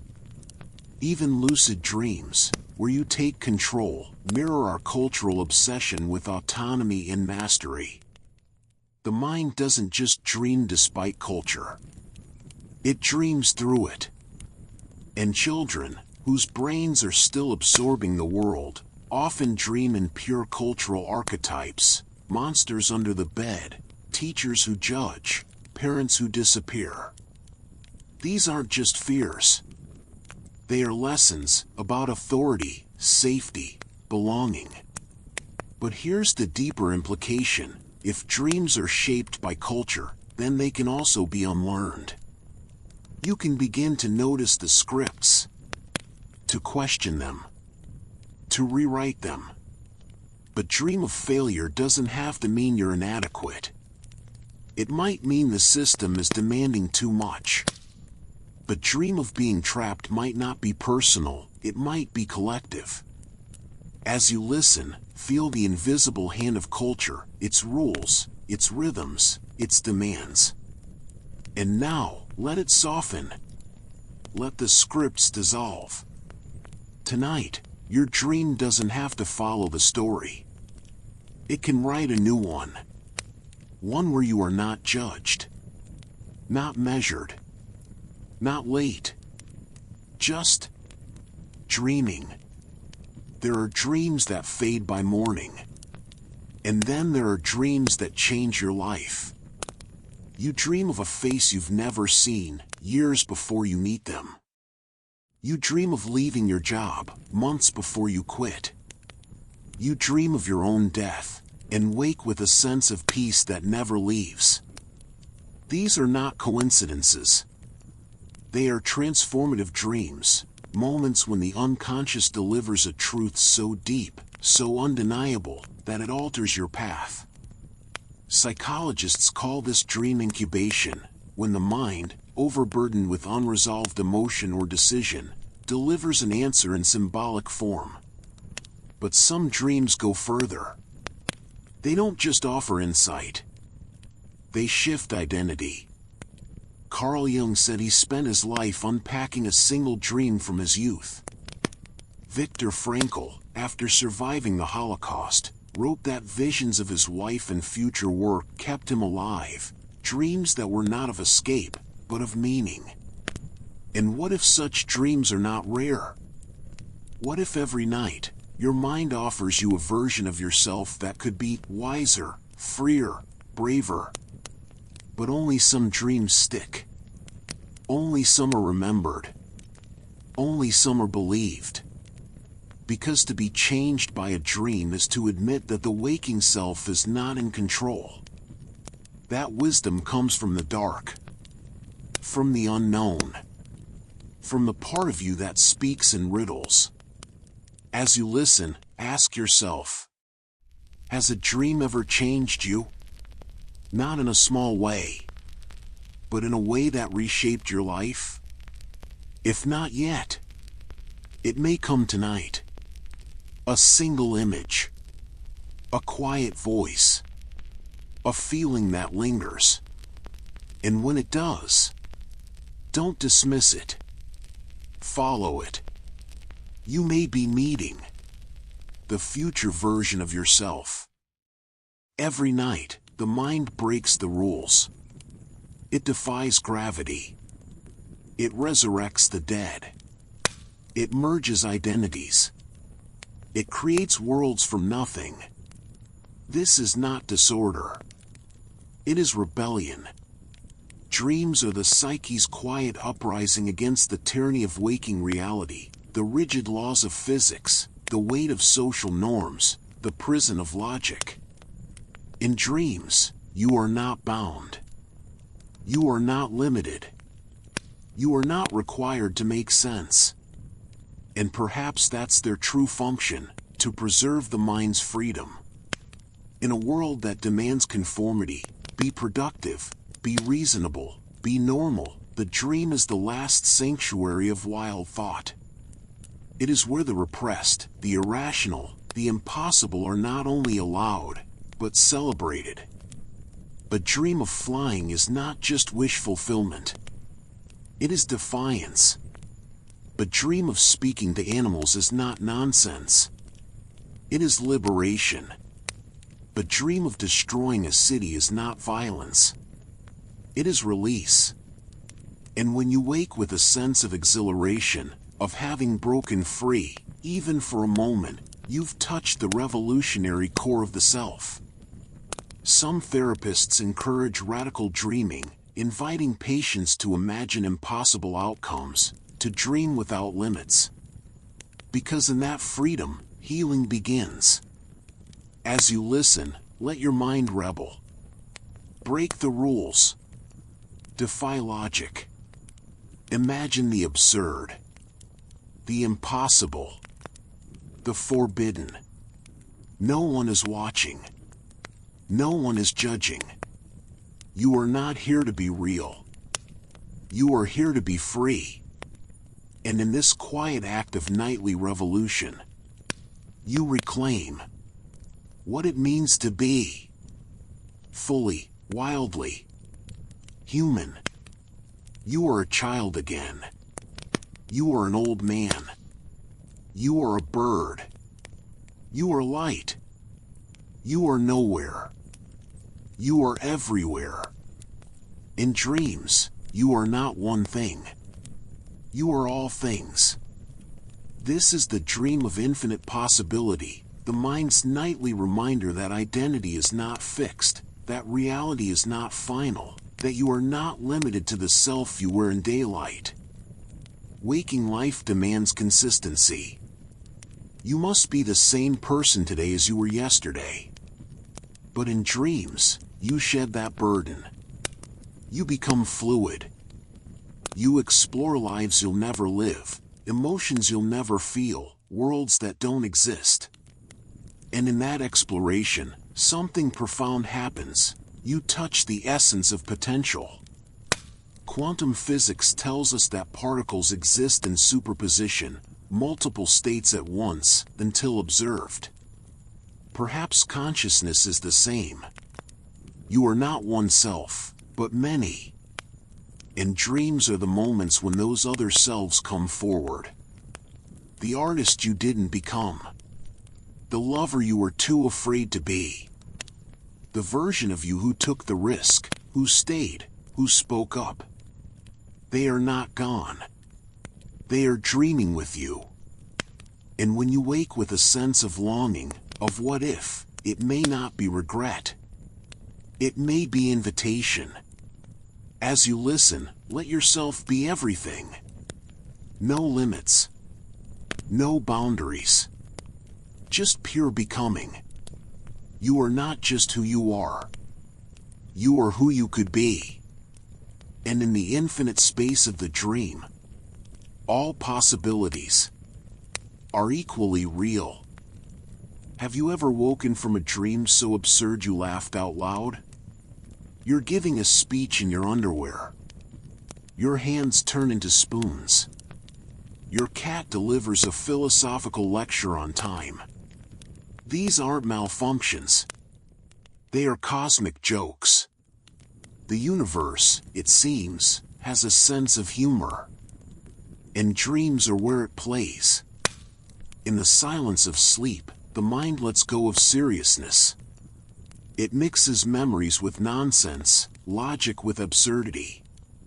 It creates surreal comedies where gravity fails, language collapses, and identity dissolves into farce. And in that absurdity, there is wisdom. Laughter in dreams is not just release. It is recognition, the sudden awareness that none of it is real.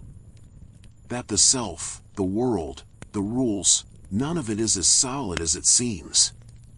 Mystics have long used paradox and absurdity to break the mind's attachment to logic. Zen koans ask, what is the sound of one hand clapping? The answer isn't intellectual. It's felt, in the gap where thought fails. Dreams do the same. When you dream of a mountain made of jelly, or a conversation with a talking cloud, the mind is not broken. It is liberated. And the laughter? It is the sound of the universe winking. As you listen, let the absurd come. Let the impossible unfold. Don't resist. Don't analyze. Just smile. Even if no one is there to see. Because in the dream, the cosmos is laughing. And you are part of the punchline. Some dreams don't just reflect life. They foretell it. There are countless accounts of people dreaming of their own death, days, weeks, or even years before it happens. Not as terror, but as quiet acceptance. A door opening. A journey beginning. A final farewell. Are these premonitions? Coincidences? Or something deeper?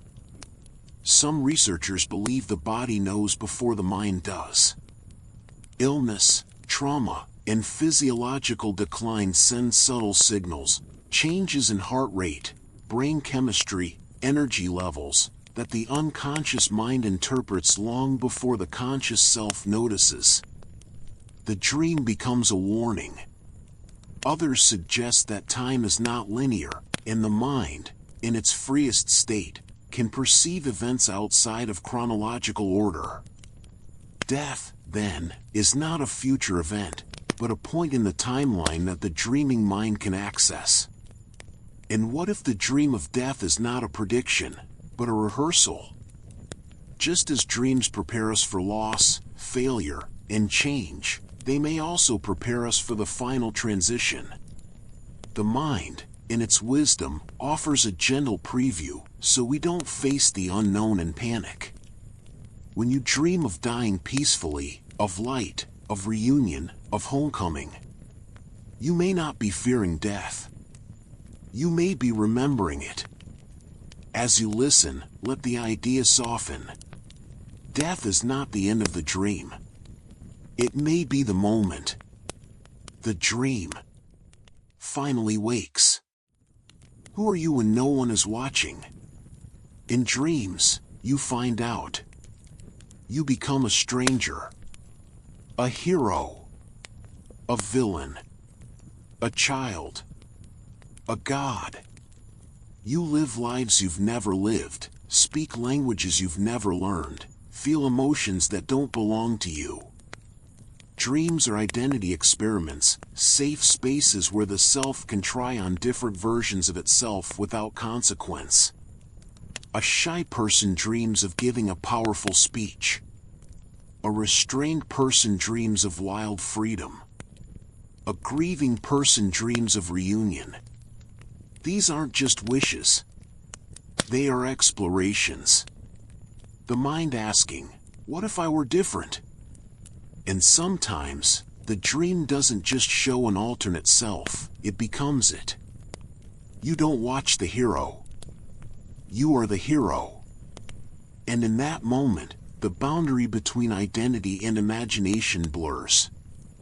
Psychologists use dream analysis to uncover hidden aspects of the self, the shadow, the repressed desires, the unlived life.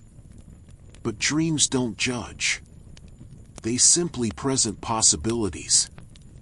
And when you wake with a sense of familiarity, of having been someone else before, you may have. Not in a past life, but in last night's dream. As you listen, let yourself be anyone. No rules. No history. No name. Just being. Becoming. Unbecoming. You are not fixed. You are fluid. And every night, the dream invites you to try on a new self. It has no face, no form, no sound, but you feel it. A presence in the dark, a weight on your chest, a silence that watches. This is the nameless fear, the most primal dream experience of all. Not of monsters or falls, but of something, just beyond perception, just beyond understanding. Unlike other nightmares, this one cannot be analyzed. There is no symbol to interpret, no event to trace. It is pure dread. Raw, unfiltered, existential. And perhaps that's the point. The nameless fear may not be a malfunction. It may be the mind touching the edge of consciousness, the boundary between the known and the infinite. In philosophy, this is angst, the anxiety that arises not from danger, but from freedom, from meaninglessness, from the vast unknown. In dreams, it appears as a void, a shadow, a silence that follows you. But here's the paradox, the fear is not of death. It is of being. Of existing in a universe so vast, so mysterious, so indifferent, that the self feels both infinite and insignificant at once. And in that tension, awe is born. As you listen, don't run from the fear. Don't fight it. Let it be. Let it fill the room. Let it fill you. Because in the presence of the nameless, you are not small. You are awake. In the dream is showing you the truth of existence. Your back aches. Your stomach tightens. Your breath is shallow. And in your dream, you're carrying a heavy stone. Trapped in a narrow tunnel. Drowning in dark water. These are not metaphors. They are translations. Dreams may be the body's way of speaking when words fail. A language of sensation, symbol, and emotion, where physical pain becomes a burden, anxiety becomes a cage, illness becomes a storm. The body does not think in logic. It thinks in feeling. And when it suffers, chronically, silently, invisibly, it sends messages through dreams. A person with heart disease may dream of broken bridges. Someone with depression may dream of endless falling. A trauma survivor may dream of locked doors, shattered glass, pursuit. And sometimes, The dream comes before the diagnosis, warning of imbalance long before the conscious mind notices. This is not mysticism. It is biology. The brain and body are in constant dialogue. And during sleep, when the noise of the world fades, that conversation deepens. As you listen, feel your body. Not with judgment. Not with fear. Just awareness. The ache. The tension. The breath. They are not enemies. They are messengers. And tonight, in the dream, they may speak a truth you've been too busy to hear. There are dreams so real, so persistent, so consuming, they blur the line between mind and world. You wake, but the dream continues. Voices whisper. Shadows move. The walls breathe. This is not just a nightmare. It is psychosis. And it reveals a terrifying truth. The brain cannot always tell the difference between dream and reality. In schizophrenia, PTSD, and severe anxiety, the mechanisms that contain dreams, filters, reality checks, neural boundaries, break down. The dream leaks into waking life. But what if psychosis is not just a disease? What if it is also an extreme form of dreaming? The same brain regions active in REM sleep, emotional centers, visual cortex, associative networks, are hyperactive in psychotic states. The mind generates narratives, hallucinations, alternate realities, just as it does at night. And in that light, psychosis may not be the absence of reality. It may be the presence of another reality, so vivid, so compelling, that it overrides the consensus world. Dreams, then, are not just personal. They are fragile. They depend on delicate balance. As you listen, feel the thin veil between worlds. Between dream and waking. Between sanity and vision. You are not far from the edge. And in that closeness, there is both danger and revelation. Sleep deeply. But no, the mind is always one breath away from another world. In your dream, you see it, a perfect circle. A spiral that never ends. A mandala of light, rotating slowly in the dark. This is not random. It is sacred geometry, the mind's innate recognition of universal patterns. Across cultures and centuries, humans have drawn these shapes, the flower of life, the golden ratio, the Sri Yantra. They appear in temples, in art, in nature, in seashells, galaxies, and snowflakes. And now, in dreams. Why? Because the brain is not just a biological machine. It is a pattern-seeking organ, wired to find order in chaos. And in the unfiltered state of sleep, it generates its own fundamental forms, pure structure, untouched by language or culture. The dream of a labyrinth may not just be confusion. It may be the mind tracing the path of consciousness. A dream of a pyramid may not be memory. It may be the brain's way of expressing stability, hierarchy, ascent. A dream of interlocking circles may be the unconscious mind reflecting the interconnectedness of all things. And when you wake with a sense of awe, of having touched something eternal, you may have. Sacred geometry is not decoration. It is cosmic syntax, the alphabet of the universe. And dreams are one of the few times we speak it fluently. Some meditative traditions use geometric visualization to induce altered states. The dream does it naturally. As you listen, Imagine a shape forming in the dark behind your eyes. No need to name it. No need to understand. Just let it be. Let it glow. Let it turn. You are not imagining. You are remembering. The mind's original language.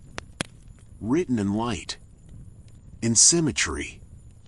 In the silent pulse of creation itself. You walk through a city of stone and crystal. Towers rise without windows. The air hums.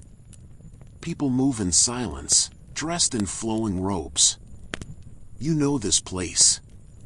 You've never been here, yet you know. This is the dream of the lost civilization, a recurring theme in sleep, the memory of a world that never was, or one that was forgotten. Atlantis. Lemuria. Shambhala. Agartha. These mythical places appear not just in legend, but in dreams, detailed, immersive, emotionally real.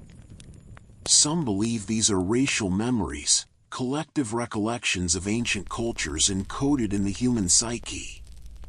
But what if they are not memories of the past, but visions of the future?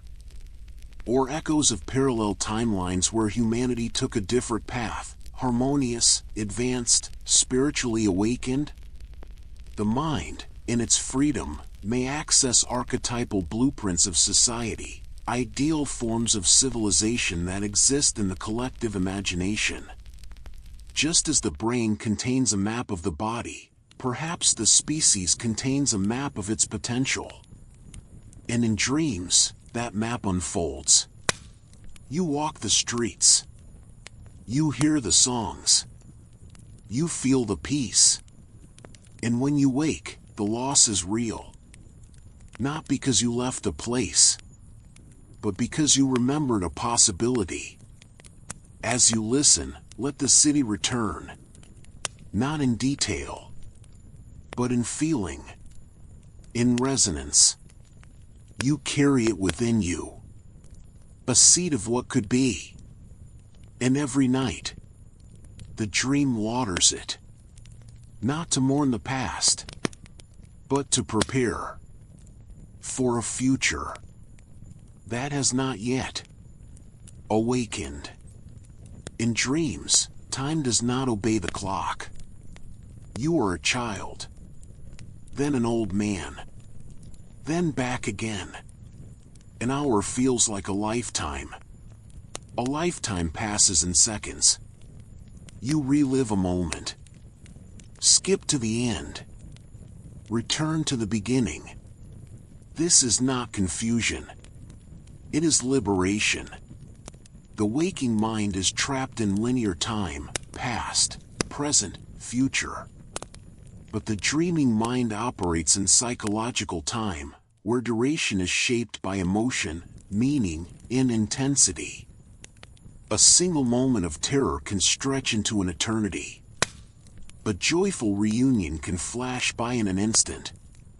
And in that fluidity, something profound happens. You touch the timeless. Mystics describe enlightenment as stepping outside of time, entering the eternal now. Dreams offer a rehearsal. In them, you are not moving through time. You are in time, everyone at once. But dream of your future self may not be prophecy. It may be coexistence. But dream of childhood may not be memory. It may be presence. And when you wake with a sense of déjà vu, of having lived this before, it may not be illusion. It may be truth. All moments are here. All selves are now. As you listen, let time dissolve. Don't count the breaths. Don't mark the seconds. Just be. Here. Now. And always.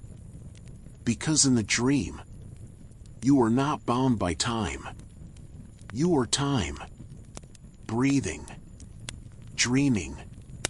Being. You've never studied architecture. Yet in your dream, you design a building with perfect symmetry, flowing water, hidden chambers. You've never learned a language. Yet you speak fluently to a stranger. You've never seen the ocean. Yet you navigate by stars. And when you wake, you remember none of it. This is the dream that teaches without words, a silent transmission of knowledge from the unconscious to the self. The mind does not always teach through logic. Sometimes, it teaches through experience. It places you in scenarios where you must know, where the body remembers, the intuition speaks, the soul guides. Ancient initiates underwent dream rituals to receive wisdom. Shamans enter trance to learn healing songs. Artists wake with melodies they never composed. All are forms of nonverbal instruction.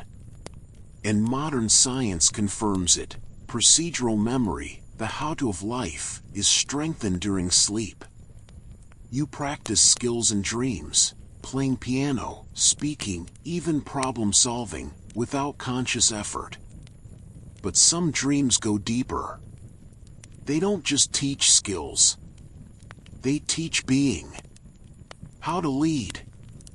How to love. How to die. And because there are no words, no notes, no lessons, only lived experience, the knowledge is felt, not memorized. As you listen, let yourself learn. Not by thinking. Not by trying. Just by being in the dream. Let the hands move. The voice speak. The heart know. You are not empty. You are full. And every night, the dream fills you with wisdom you already possess. In quantum physics, particles can pass through barriers they shouldn't be able to without breaking them. This is quantum tunneling, an impossible leap, made possible by probability in wave-like nature. What if the mind does the same? The quantum tunneling of thought theory suggests that during dreams, ideas tunnel through cognitive barriers, jumping from one concept to another across gaps that logic cannot bridge. A poet dreams of a line that redefines grief. A scientist dreams of a formula that solves a decades-old problem. An artist dreams of a color they've never seen. These are not lucky guesses. They are leaps, made possible by the dream state's ability to bypass the filters of reason, doubt, and limitation. In waking life, the mind follows paths. In dreams, it teleports. And because the unconscious operates in a probabilistic field, like a quantum wave, multiple ideas exist at once. The dream collapses them into a single insight. This may explain aha moments after sleep. The brain didn't solve the problem. It tunneled to the answer. As you listen, let your thoughts go wild. No logic. No rules. Just movement. Let an idea pass through a wall. Let a feeling become a shape. Let a memory turn into a star. You are not thinking. You are tunneling. And somewhere in the dark, a breakthrough is already waiting. No voices. No music. No wind. Just silence. This is the dream of the silent world, a rare, profound experience where all sound vanishes, and the dream continues in pure image, emotion, and motion. It is not empty. It is full. In this silence, the mind hears differently. It feels the shape of thoughts. It sees the color of emotions. It moves through space without noise. Some meditators seek this state, not a yoga, the yoga of inner sound, where the mind dissolves into pure vibration. But in dreams, it arrives uninvited. And in that stillness, something ancient awakens. Before language, there was silence. Before thought, there was being. The silent dream may be a return to that primordial state, where communication happens not through words, but through presence. You look into someone's eyes and know everything. You touch a stone and feel its history. You stand in a field and understand the universe. All without a single sound. And when you wake, the world feels louder, harsher, more fragmented. But for a moment, you remember. True understanding does not need noise. As you listen now, imagine the silence returning. Not as absence, but as fullness, as peace, as home. Let the voice fade. Let the room grow quiet. You are not alone. You are simply listening to the sound of being. Every night, the unconscious rises. It defies your plans. It resurrects your fears. It forces you to face what you ignore. This is not chaos. It is rebellion. The unconscious does not care about your productivity, your image, your control. It cares about truth. And if you suppress grief, deny desire, or bury trauma, it will bring it back in dreams. A CEO dreams of being homeless. A faithful partner dreams of betrayal. A rational scientist dreams of gods. These are not signs of failure. They are acts of resistance. The unconscious is the part of you that refuses to be silenced. It speaks in symbols, in nightmares, in absurdity, because the conscious mind would reject the message if it came directly. And in that rebellion, healing begins. You cannot command the dream. You cannot censor it. You can only witness it. And in that witnessing, integration happens. As you listen, let the rebel speak. Let the repressed rise. Let the ignored be seen. You do not need to understand. You do not need to fix. Just allow. Because the mind is not your enemy. It is your ally. And every night, it fights for wholeness.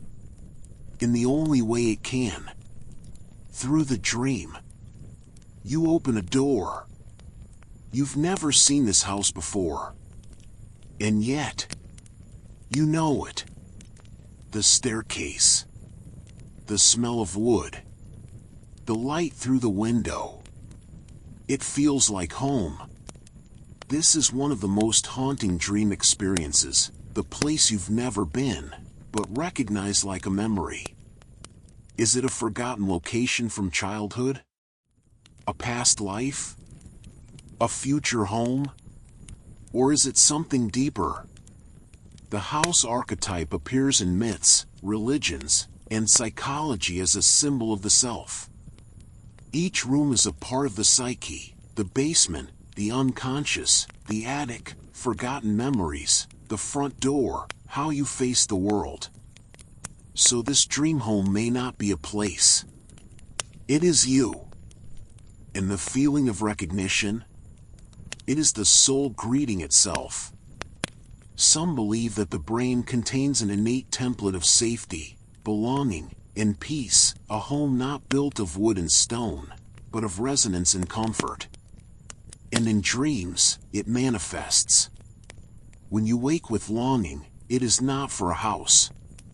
It is for wholeness. For return. As you listen, let the house return. Walk its halls. Open its doors. Sit in its quiet rooms. You are not lost. You are arriving. And in the dream, you are always exactly where you belong. You stand at the edge of a vast lake.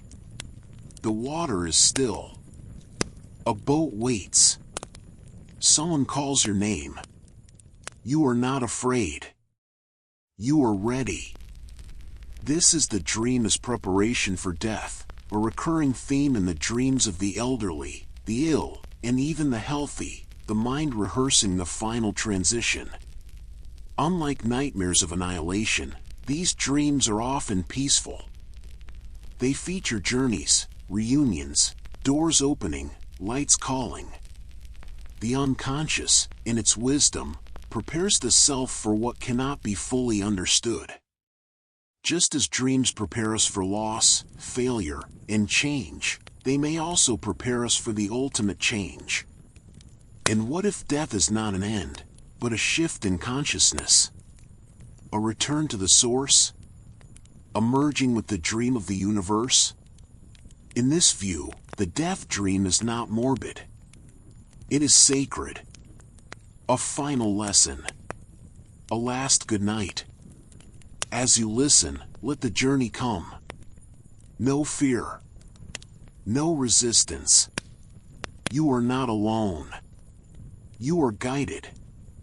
And when the time comes, you may not wake. You may simply step into the next dream. You enter a library with no end. Shelves stretch into darkness. Books float in the air. Some are written in languages you've never seen. Others open to reveal not words, but images, emotions, entire lives. You pull one down. It is your life. But not as it was. As it could have been. This is the dream of the infinite library, a vision reported across cultures, ages, and dreamers. It may be the mind's way of representing the totality of possibility. Every choice, every path, every self, archived in silent volumes. Jorge Luis Borges imagined such a library, the Library of Babel, containing every book that could ever be written. In dreams, we visit it. And when you wake with a sense of awe, of having touched infinite knowledge, you may have. Because the brain is not just a recorder. It is a creator. And in the dream, it writes every version of your story. As you listen, let the library surround you. No need to read. No need to choose. Just stand in the silence. Between the shelves. Among the possibilities. You are not one story. You are all of them. And in the dream, they are all equally true. You wake with your heart racing. A room. A sound. A face. You weren't there. But you were. This is not memory. It is re-experiencing. Trauma does not live in the past. It lives in the nervous system, in the body, in the brain, in the dream. And dreams may be the mind's way of holding trauma in a form it can finally face. The hologram of trauma theory suggests that a single event, abuse, loss, violence, is not stored as a linear memory, but as a multidimensional imprint. Like a hologram, every part contains the whole. A smell. A tone of voice. A flicker of light, any fragment can trigger the full emotional and sensory experience. And in dreams, the mind reconstructs it, not to punish, but to integrate. You don't just dream about the trauma. You dream into it. You relive it from different angles. With different outcomes. With witnesses. With escape. Each version is a variation in the hologram, slightly altered, seeking resolution. Some therapists use dream reprocessing to help patients rewrite the ending, to fight back, to call for help, to be seen. And when the dream changes, the trauma shifts. Because the dream is not the enemy. It is the healer. Working in the dark. Working without words. Working through repetition, symbolism, and emotion. As you listen, if you carry unspoken pain, let the dream hold it. You don't need to face it tonight. You don't need to name it. Just know. The mind is already working. Even in sleep. Especially in sleep. And somewhere in the dream, you are not alone. You are being witnessed. And slowly, you are being freed. You wake. The room is familiar. You get up. Then, a flicker. The walls shift. The light changes. You realize. You never woke. This is the lucid loop, the dream within a dream that mimics waking life so perfectly, you believe you've escaped. But you haven't. You're still dreaming. And sometimes, the loop repeats. You wake again. And again. Each time more convinced. Each time deeper in. This is not a glitch. It is a labyrinth.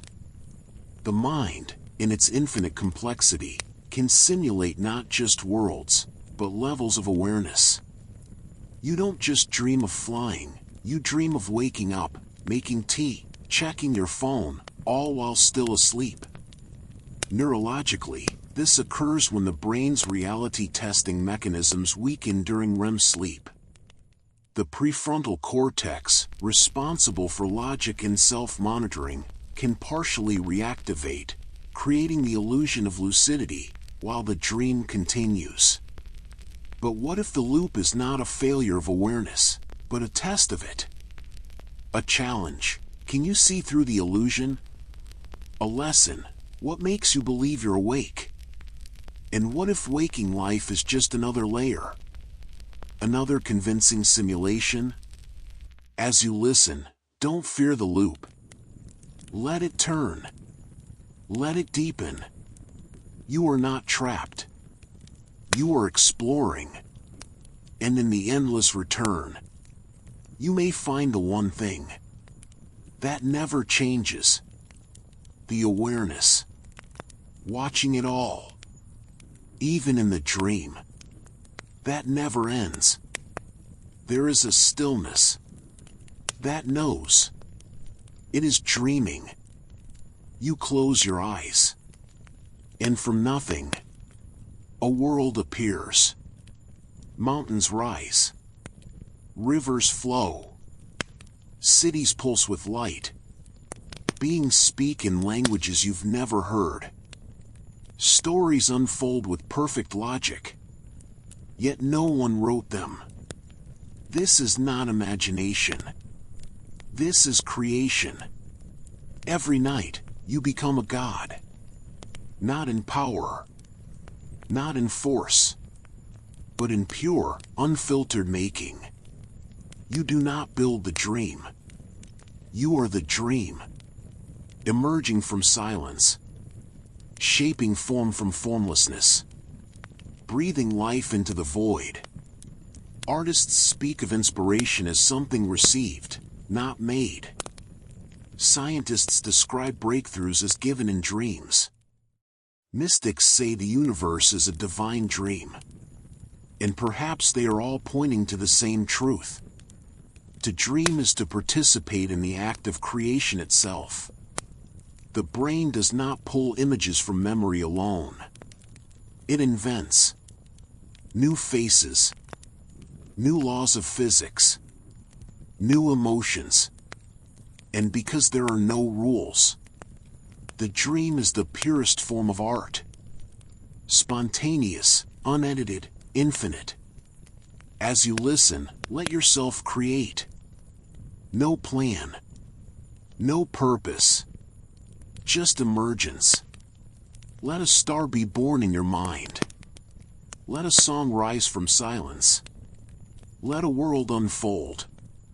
In the space between one breath and the next, you are not just dreaming. You are creating what it means to be alive. Imagine it. All minds have ceased. No more thoughts. No more dreams. But one remains, floating in the dark, alone, dreaming. This is the dream of the last dreamer, the final consciousness in a dying universe, still generating worlds, still telling stories, still remembering what it means to be. And when it dreams, the universe continues. Not in matter, not in light, but in meaning. Because as long as someone dreams, reality persists. This is not fantasy. It is a profound philosophical question. Does the universe require an observer? Does consciousness give existence its shape? In quantum physics, particles behave differently when observed. In mysticism, the world is said to dissolve when no one is left to perceive it. So what happens when the last mind dreams? It may not dream of stars or planets. It may dream of love, of connection, of a single hand held in the dark. And in that dream, everything is still here. As you listen, feel the weight of being a dreamer. You are not insignificant. You are not fleeting. You are a witness, a creator, a keeper of meaning. And somewhere, in the far future, the last dreamer is dreaming of you.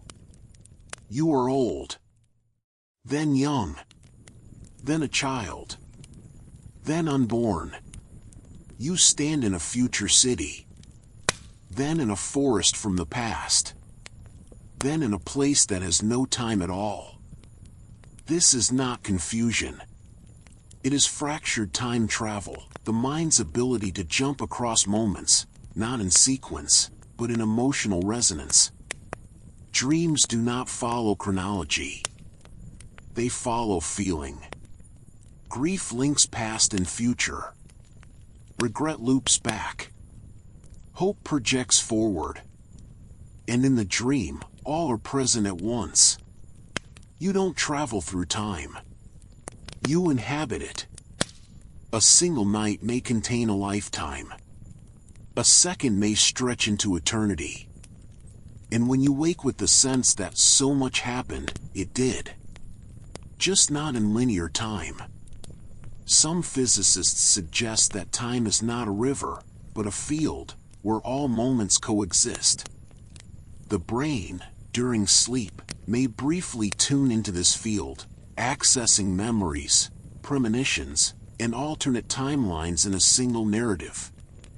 And what if déjà vu is not a glitch, but a moment of alignment, when your waking mind briefly touches the dream's timelessness? As you listen, let time break apart. Let the past breathe beside the future. Let childhood and old age hold hands. You are not bound by the clock. You are made of moments. And in the dream, they are all happening. Right now, you hear a voice. It says, "The door is closed because you left it open. To find the light, you must become the shadow." You are the dreamer in the dream. You wake puzzled, but not empty. There is weight in the words, a truth hidden in the paradox. This is the dream that speaks in riddles, the mind's way of delivering wisdom too deep for direct language. Like a Zen koan or a mythic prophecy, the dream uses contradiction to bypass logic and speak to the soul. It doesn't explain. It points. And the riddle is not meant to be solved. It is meant to be lived. Over days, weeks, years, its meaning unfolds through experience, through silence, through suffering and joy. The unconscious knows that some truths cannot be told. They must be uncovered. And the dream is not a teacher.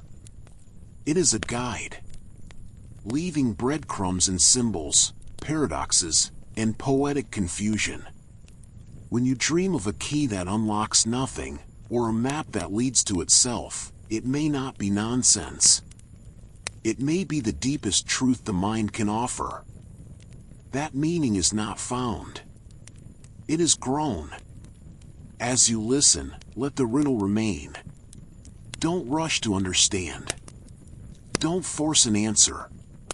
Just let it sit in the quiet. Like a seed.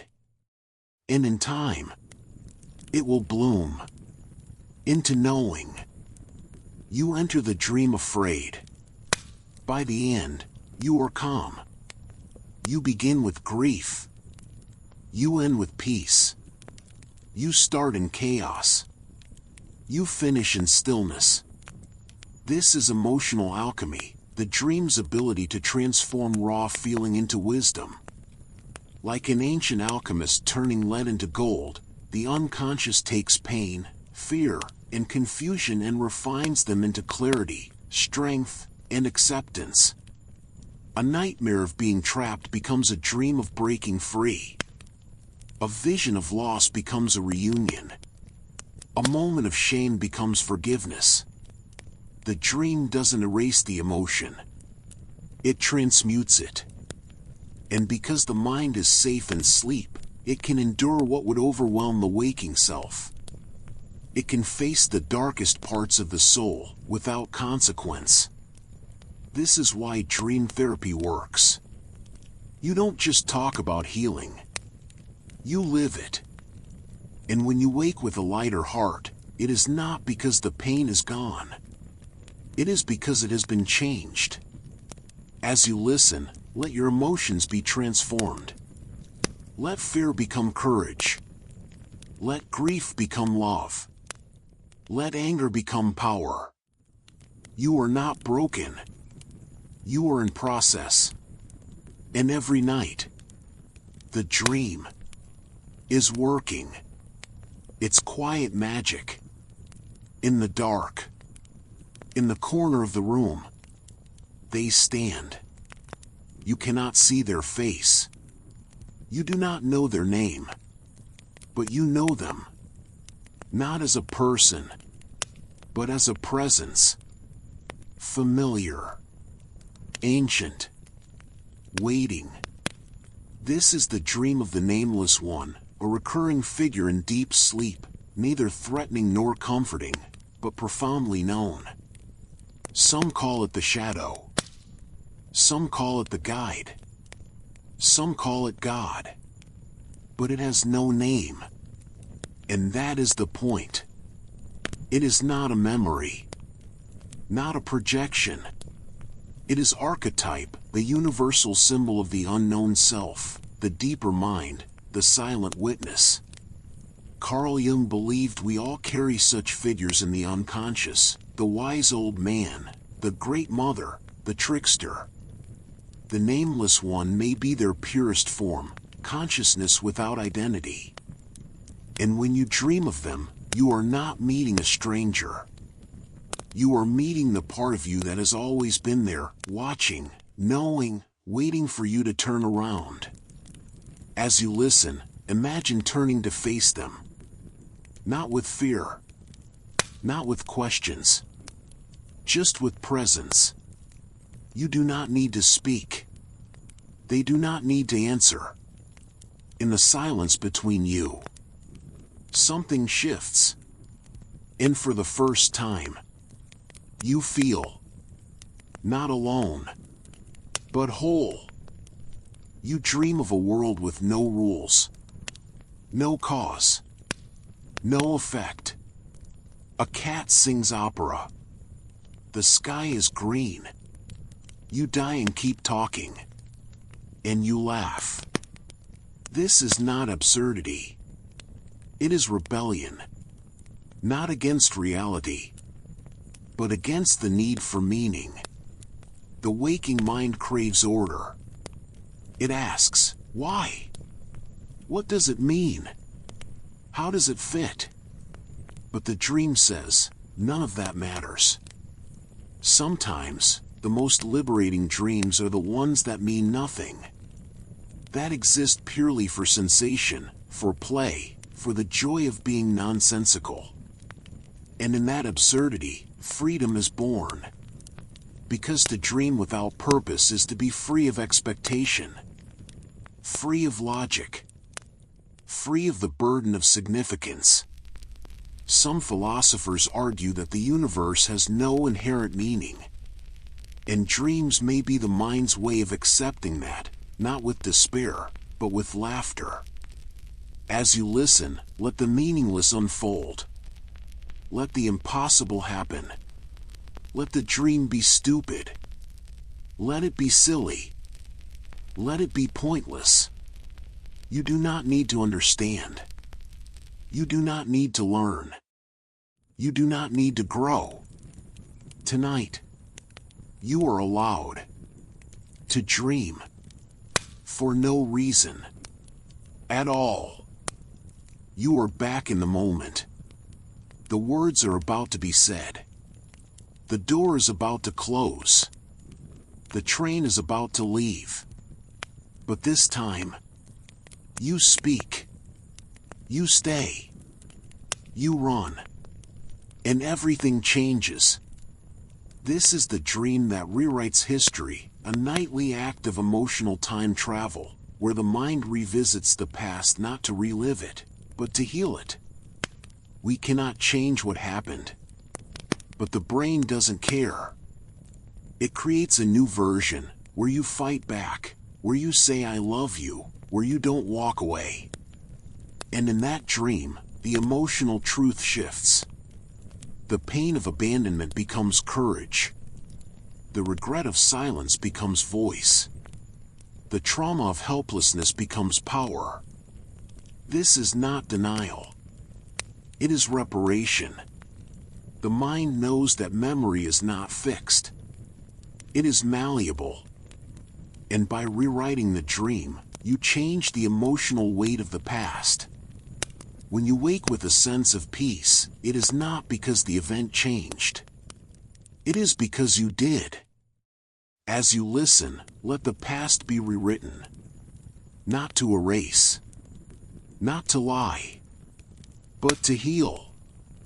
You are not bound by what was. You are free to dream. What could have been? And in that freedom, you reclaim yourself. There are versions of you that never lived. The artist you didn't become. The lover who stayed. The traveler who never returned. The rebel who burned the rules.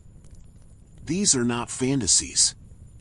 They are selves, real in their own right, existing in the vast field of possibility. And every night, in dreams, you visit them.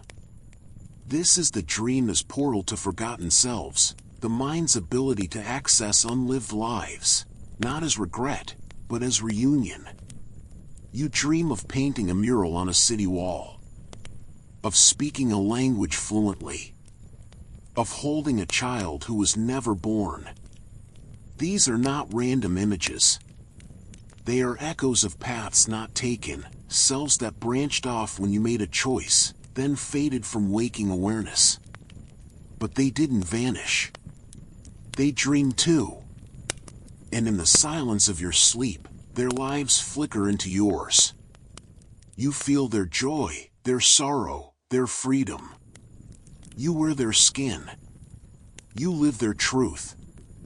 Some psychologists believe that integrating these forgotten selves leads to wholeness. When you stop rejecting the parts of yourself that didn't make it into your official life story, you become more complete. A dream of failure may not be punishment. It may be the self who took the risk, who fell, who survived. But dream of solitude may not be loneliness. It may be the self who chose independence. As you listen, let them come. Not with guilt. Not with longing. Just with recognition. You are not one person. You are many. And in the dream, they are all alive. Have you ever woken from a dream so absurd you couldn't help but laugh? You're giving a lecture on potatoes, while floating in zero gravity. Your hands turn into birds and fly away. God appears, and asks you for advice. This is not nonsense. It is the cosmic joke, the universe laughing at its own seriousness. In dreams, logic dissolves. Cause and effect unravel. Identity shifts like sand. The mind, freed from the burden of meaning, creates pure absurdity, not to confuse, but to liberate. Because laughter in the face of the absurd is one of the deepest forms of wisdom. When you laugh at a dream where your teeth fall out and turn into butterflies, you're not just finding it funny. You're recognizing that none of it is real. That the self, the world, the rules, none of it is as solid as it seems. Mystics have long used paradox and humor to shatter the ego's grip. Zen koans, Sufi tales, and shamanic rituals often end in laughter, not because they're silly, but because they reveal the illusion of control. Dreams do the same. And the punchline? You are not the dreamer. You are the dream. And the universe is laughing. With you. Not at you. As you listen, let the absurdity unfold. Let the impossible happen. Let the dream be ridiculous. And if you feel a smile rise, let it. Because in the laughter, you touch the edge of enlightenment. You dream of a version of you, older, calmer, wiser. They don't speak. They just look at you. And in their eyes, you see peace. This is not imagination. It is an echo, a signal from a future self, reaching back through time. The echoes of future selves theory suggests that consciousness is not bound by linear time. Just as the brain can replay memories, it may also project forward, tuning into versions of you who have already lived through what you're now facing. A dream of surviving a crisis may not be hope. It may be memory, from a self who already did. A dream of letting go may not be wishful thinking. It may be a message, you will. Near-death experiencers often report meeting a future version of themselves, calm, radiant, guiding them back. Mystics speak of future memory, knowing something before it happens, not by prediction, but by recall. And what if dreams are the most common form of this? Every night, the self you will become sends a whisper. It's okay.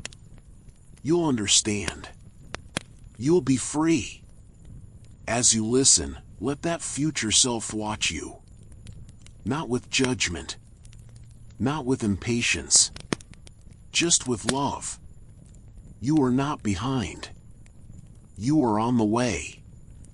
And somewhere ahead, a version of you is already at peace. You're standing. Then nothing. No warning. No reason. Just the sudden, weightless drop. Your stomach lurches. You wake gasping.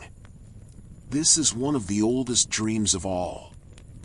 And it is not about fear. It is about trust. The falling dream is universal. Children dream it. Adults. The elderly. It appears across cultures, untouched by language or belief.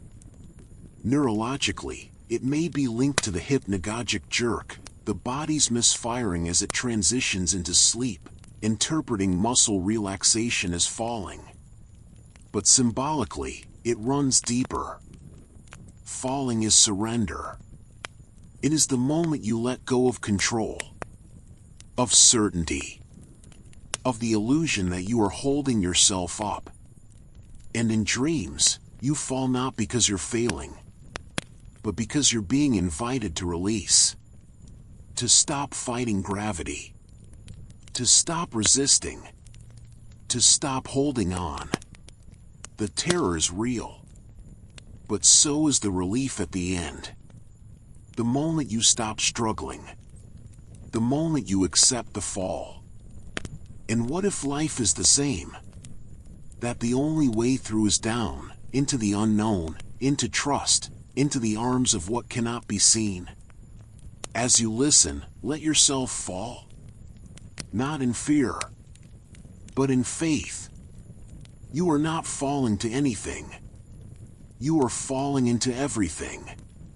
And somewhere below, there is no ground, only embrace. You dream of releasing something.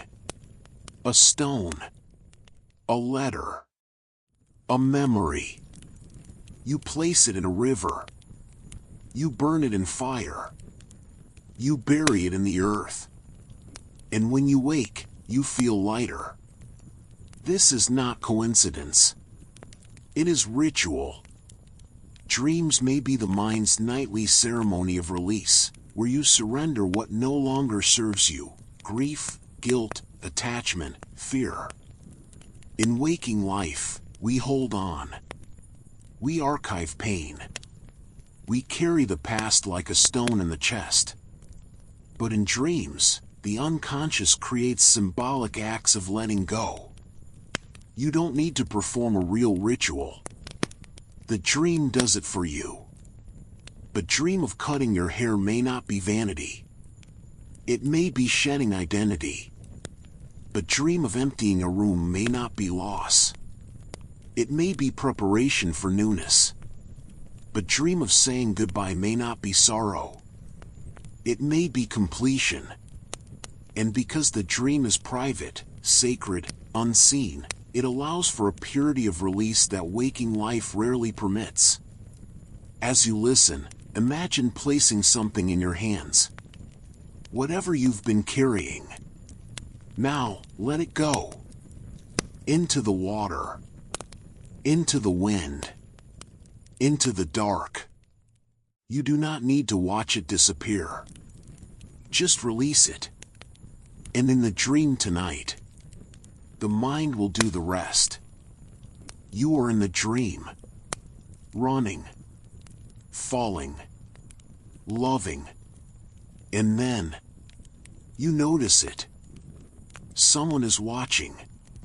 Not outside. Not in the room. But within.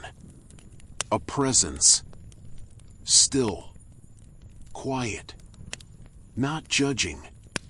Not interfering. Just aware. This is the silent observer, the part of consciousness that never sleeps. In meditation, it's called the witness. In psychology, the metacognitive self. In mysticism, the Atman or Buddha nature, the unchanging awareness beneath thought, emotion, identity. And in dreams, it sometimes wakes up. You don't just have the dream. You see it. You know it's a dream without controlling it. Without changing it. Just observing. This is deeper than lucidity. It is presence. And when the observer is there, fear softens. Chaos calms. Even nightmares lose their power. Because you are no longer trapped. You are home. As you listen, let the observer arise. Not as a force. Not as a voice. Just as a quiet knowing. This is a dream. I am here. You are not the storm. You are the sky. And in the dream, as in life, the observer is always awake. Even in rest, the mind resists. It doesn't want to shut down. It wants to run. This is the dream as rebellion against sleep, the psyche's refusal to go quietly into the night. Sleep is surrender. It is the temporary death of the ego, the suspension of control.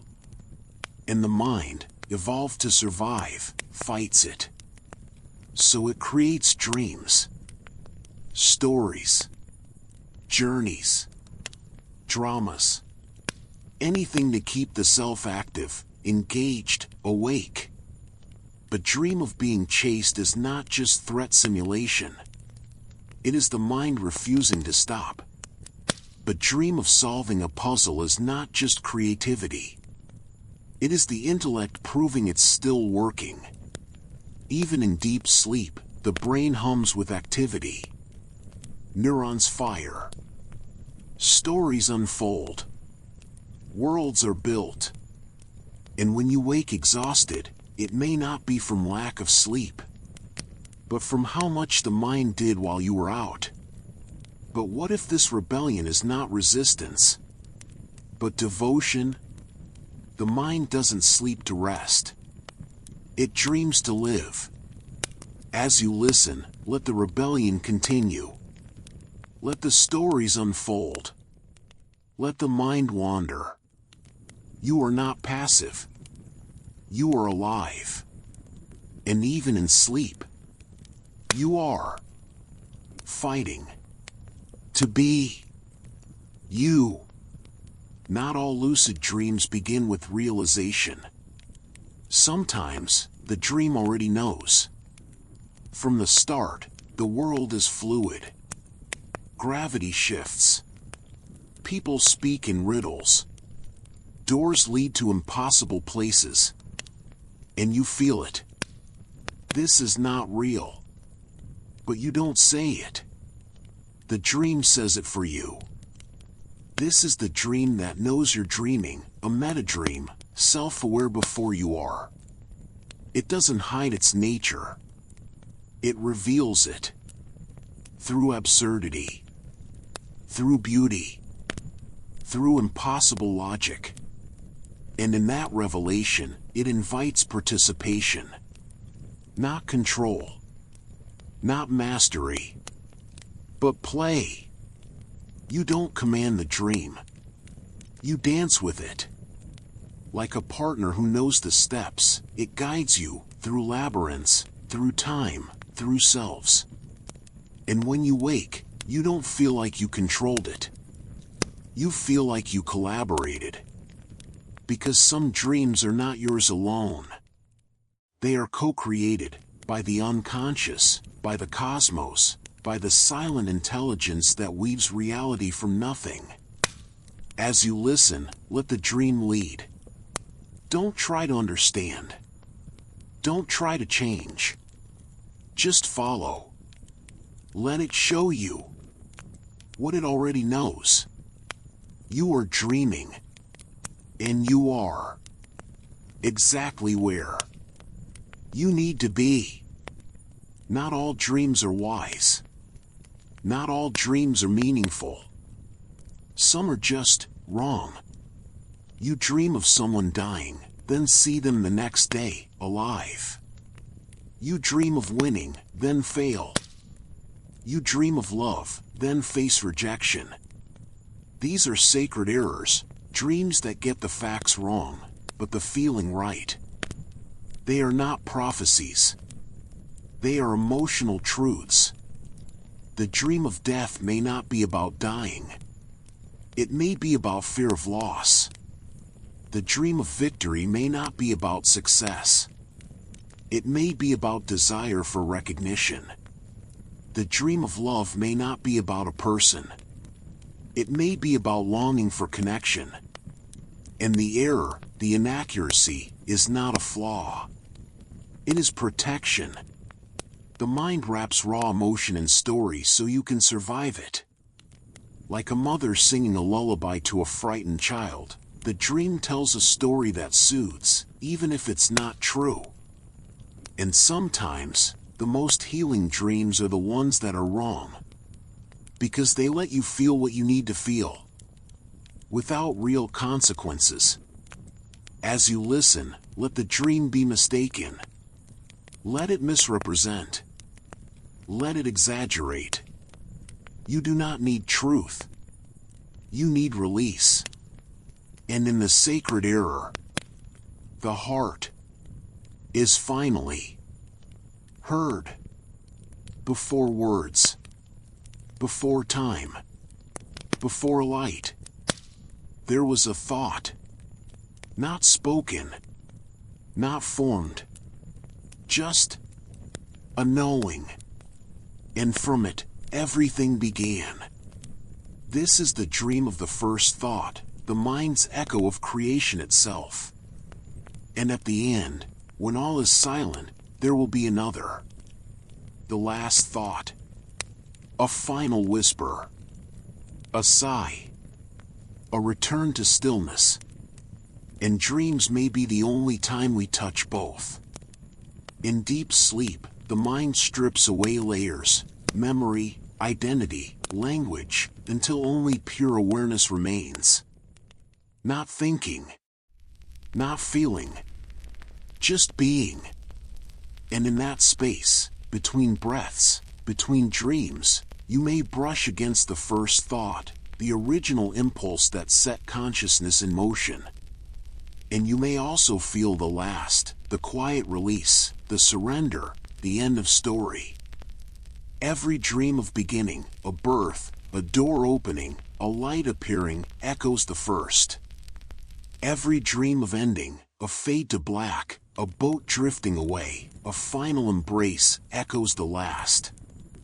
And in the cycle of dreaming and waking, you live both, again and again. As you listen, let go of thought. Let go of story. Let go of self. There is only this. The breath. The dark. The quiet hum of existence. Before and after. Everything. And in this moment, you are not far from the beginning or the end. You are in the dream that holds them both. There's a dream in which you dream of dreaming. And within that dream, you wonder, am I awake? Then, deeper still, you dream of dreaming, and the question echoes like a bell in an endless hall. This is the dream that questions itself, the mind turning inward, not to find answers, but to dissolve into pure inquiry. In this state, the boundary between observer and observed vanishes. You are not just experiencing the dream. You are questioning its reality. And in that questioning, something extraordinary happens. The dream becomes aware of itself. It flickers. It shifts. It smiles. Like a mirror reflecting a mirror, the dream regresses infinitely, each layer slightly more transparent than the last, until all that remains is the act of questioning itself.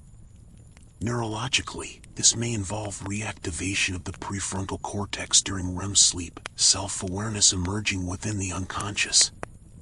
But philosophically, it suggests something deeper, that consciousness is not a single point, but a recursive process, a loop of awareness folding back on itself. And what if this is the highest function of dreaming? Not to tell stories, not to heal, not to predict, but to awaken? To ask, even in sleep, what is this? Who is dreaming? Is there a dreamer at all? As you listen, let the question remain. Don't answer.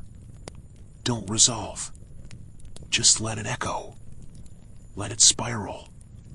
Let it dissolve. Because in the dream that questions itself, there is no final truth.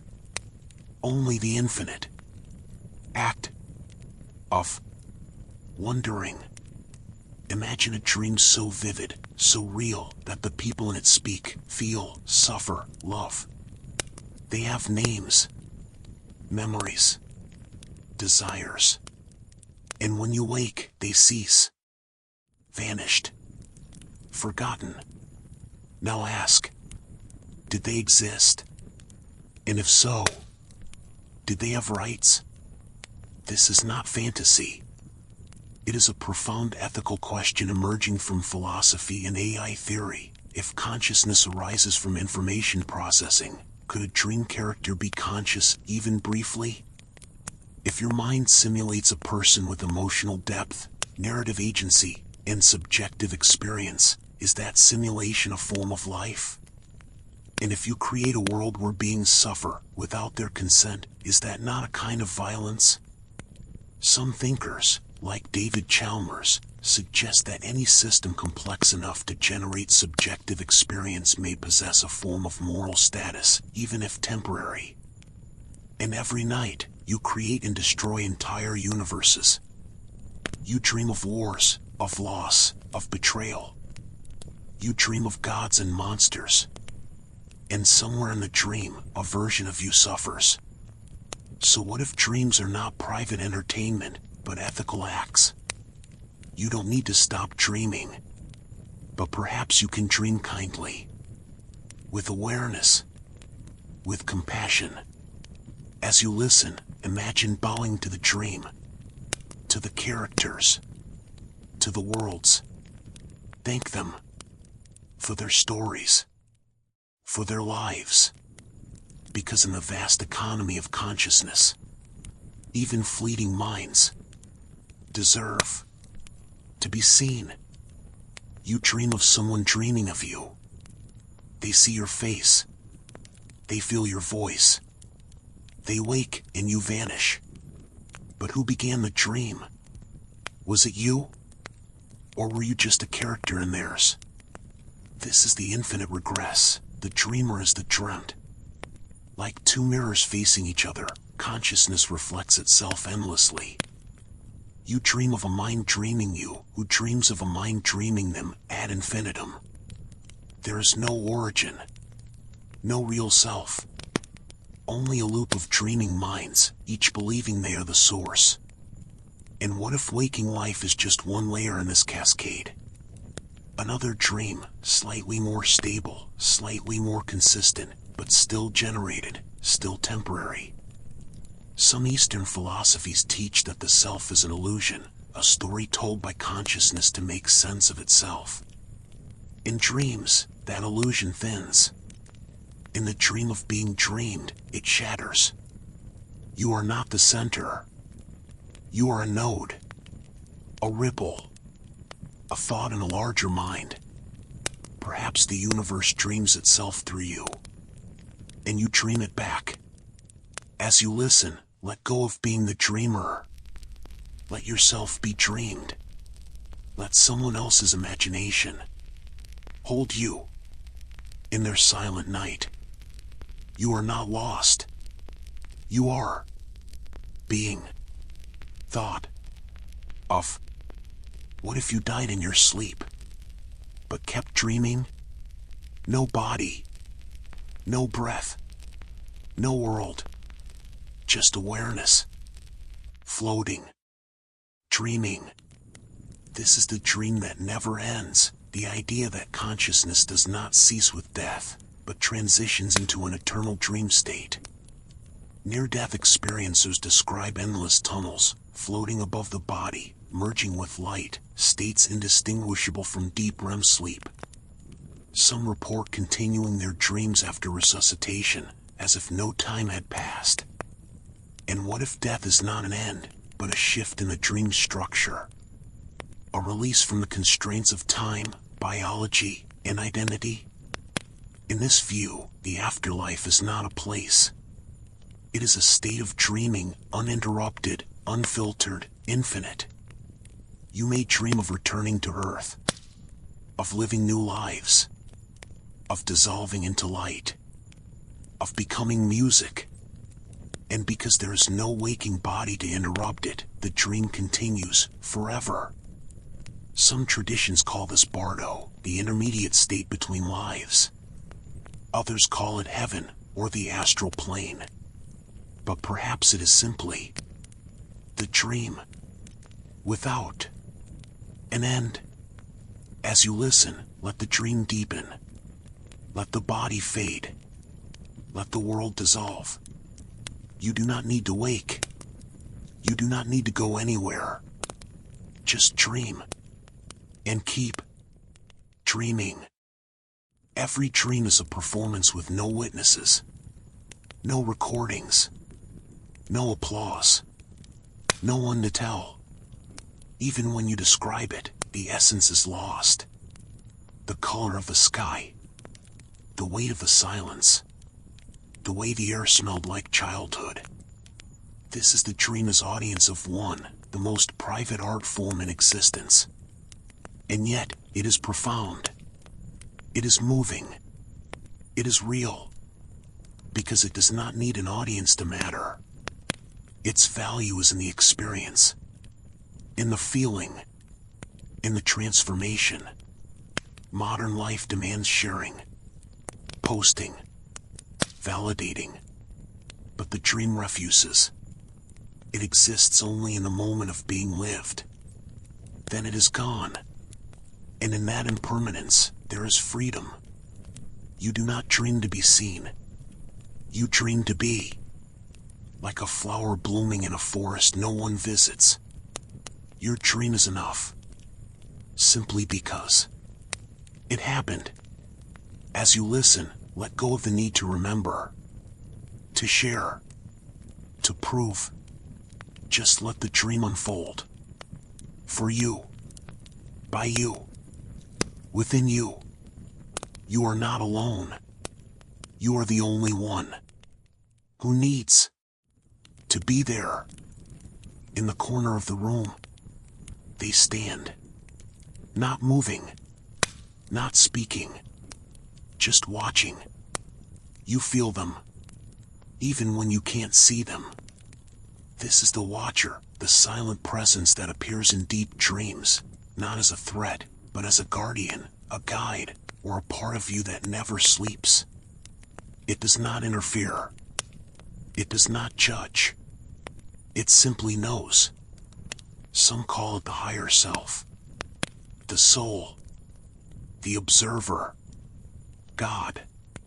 But it has no name, and that is its power. It is not a character in the dream. It is the space in which the dream occurs. Like the sky holding clouds. It holds the dream, without being touched by it.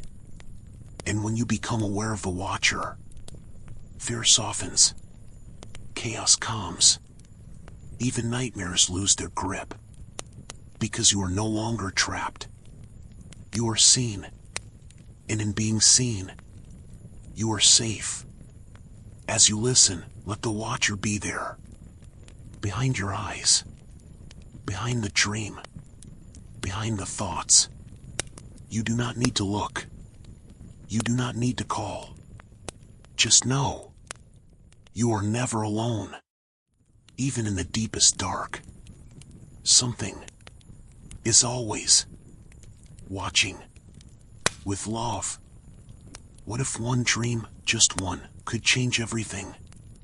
A child dreams of peace. A scientist dreams of a cure. A poet dreams of a word that heals nations. And when they wake, the world shifts. This is the dream that wakes the world, the idea that a single dream can ripple through reality, altering the course of history. Myths are full of such dreams, Zeus dreaming the cosmos, Buddha dreaming enlightenment, Joan of Arc dreaming divine command. And in modern times, dreams have sparked revolutions, inventions, and movements. Because dreams are not isolated. They are part of a shared field of consciousness. And when a dream is powerful enough, pure enough, it resonates. It spreads. It awakens others. You may not know it tonight, but the dream you dream could be the one that changes a life, that saves a soul, that rewrites the future. As you listen, let your dream be important. Not grand, not loud, but true. Because even in silence, a single dream can be the first whisper of a new world. You're listening to this voice. The words flow. The room is dark. Your eyes are closed. And somewhere, a question forms. Am I awake? This entire experience, the script, the voice, the theories, could be a dream. A guided descent into the mind's depths. A story your unconscious is telling itself. And if so, none of this is real. Not the words. Not the concepts. Not even this moment. But does that make it meaningless? No. Because in the dream, it is real. The thoughts matter. The feelings are true. The journey is yours. And what if the dream knows it's a dream? What if this video is not being watched by you, but dreamed by you? A mind creating a narrator, a structure, a descent from level 1 to 100, just to explore itself. As you listen, let go of certainty. Let the story unfold. Let the dream be what it is. You do not need to know if this is real. You only need to feel that it is happening. You don't need to understand. You don't need to remember. You don't need to hold on. Just let go. Let the thoughts drift like leaves on water. Let the images fade like stars at dawn. Let the questions dissolve into silence. You have journeyed through 98 theories, 99 levels of mind. And now, there is nothing left to carry. No more concepts. No more paradoxes. No more mysteries. Just this breath, this body, this moment, and the soft hum of the dream beginning. Take a slow breath in, and let it go. You are not failing to stay awake. You are succeeding at letting go. And in that surrender, peace arrives. Not as a thought, not as a goal, but as a presence. As you listen, don't try to stay. Don't try to go. Just be where the dream is already carrying you. Before time, before mind, before light, there was a dream. Not of stars, not of life, but of possibility. A single, silent thought. What if? And from that, everything began. This is the dream before the first dream, the primordial act of imagination that gave rise to existence. In Hindu cosmology, Brahman dreams the universe into being. In modern physics, the universe may have emerged from a quantum fluctuation, a thought in the fabric of reality. And dreams, then, are not latecomers. They are echoes of that first intention. Ripples from the original dream. Every night, when you close your eyes, you return to that beginning, to the moment before form, before separation, before you and not you. And in the dream, you touch the edge of creation. So as you drift now, know this. You are not just dreaming. You are part of the dream. The same dream that began it all. And the dream is dreaming you. Sleep well and dream deeply.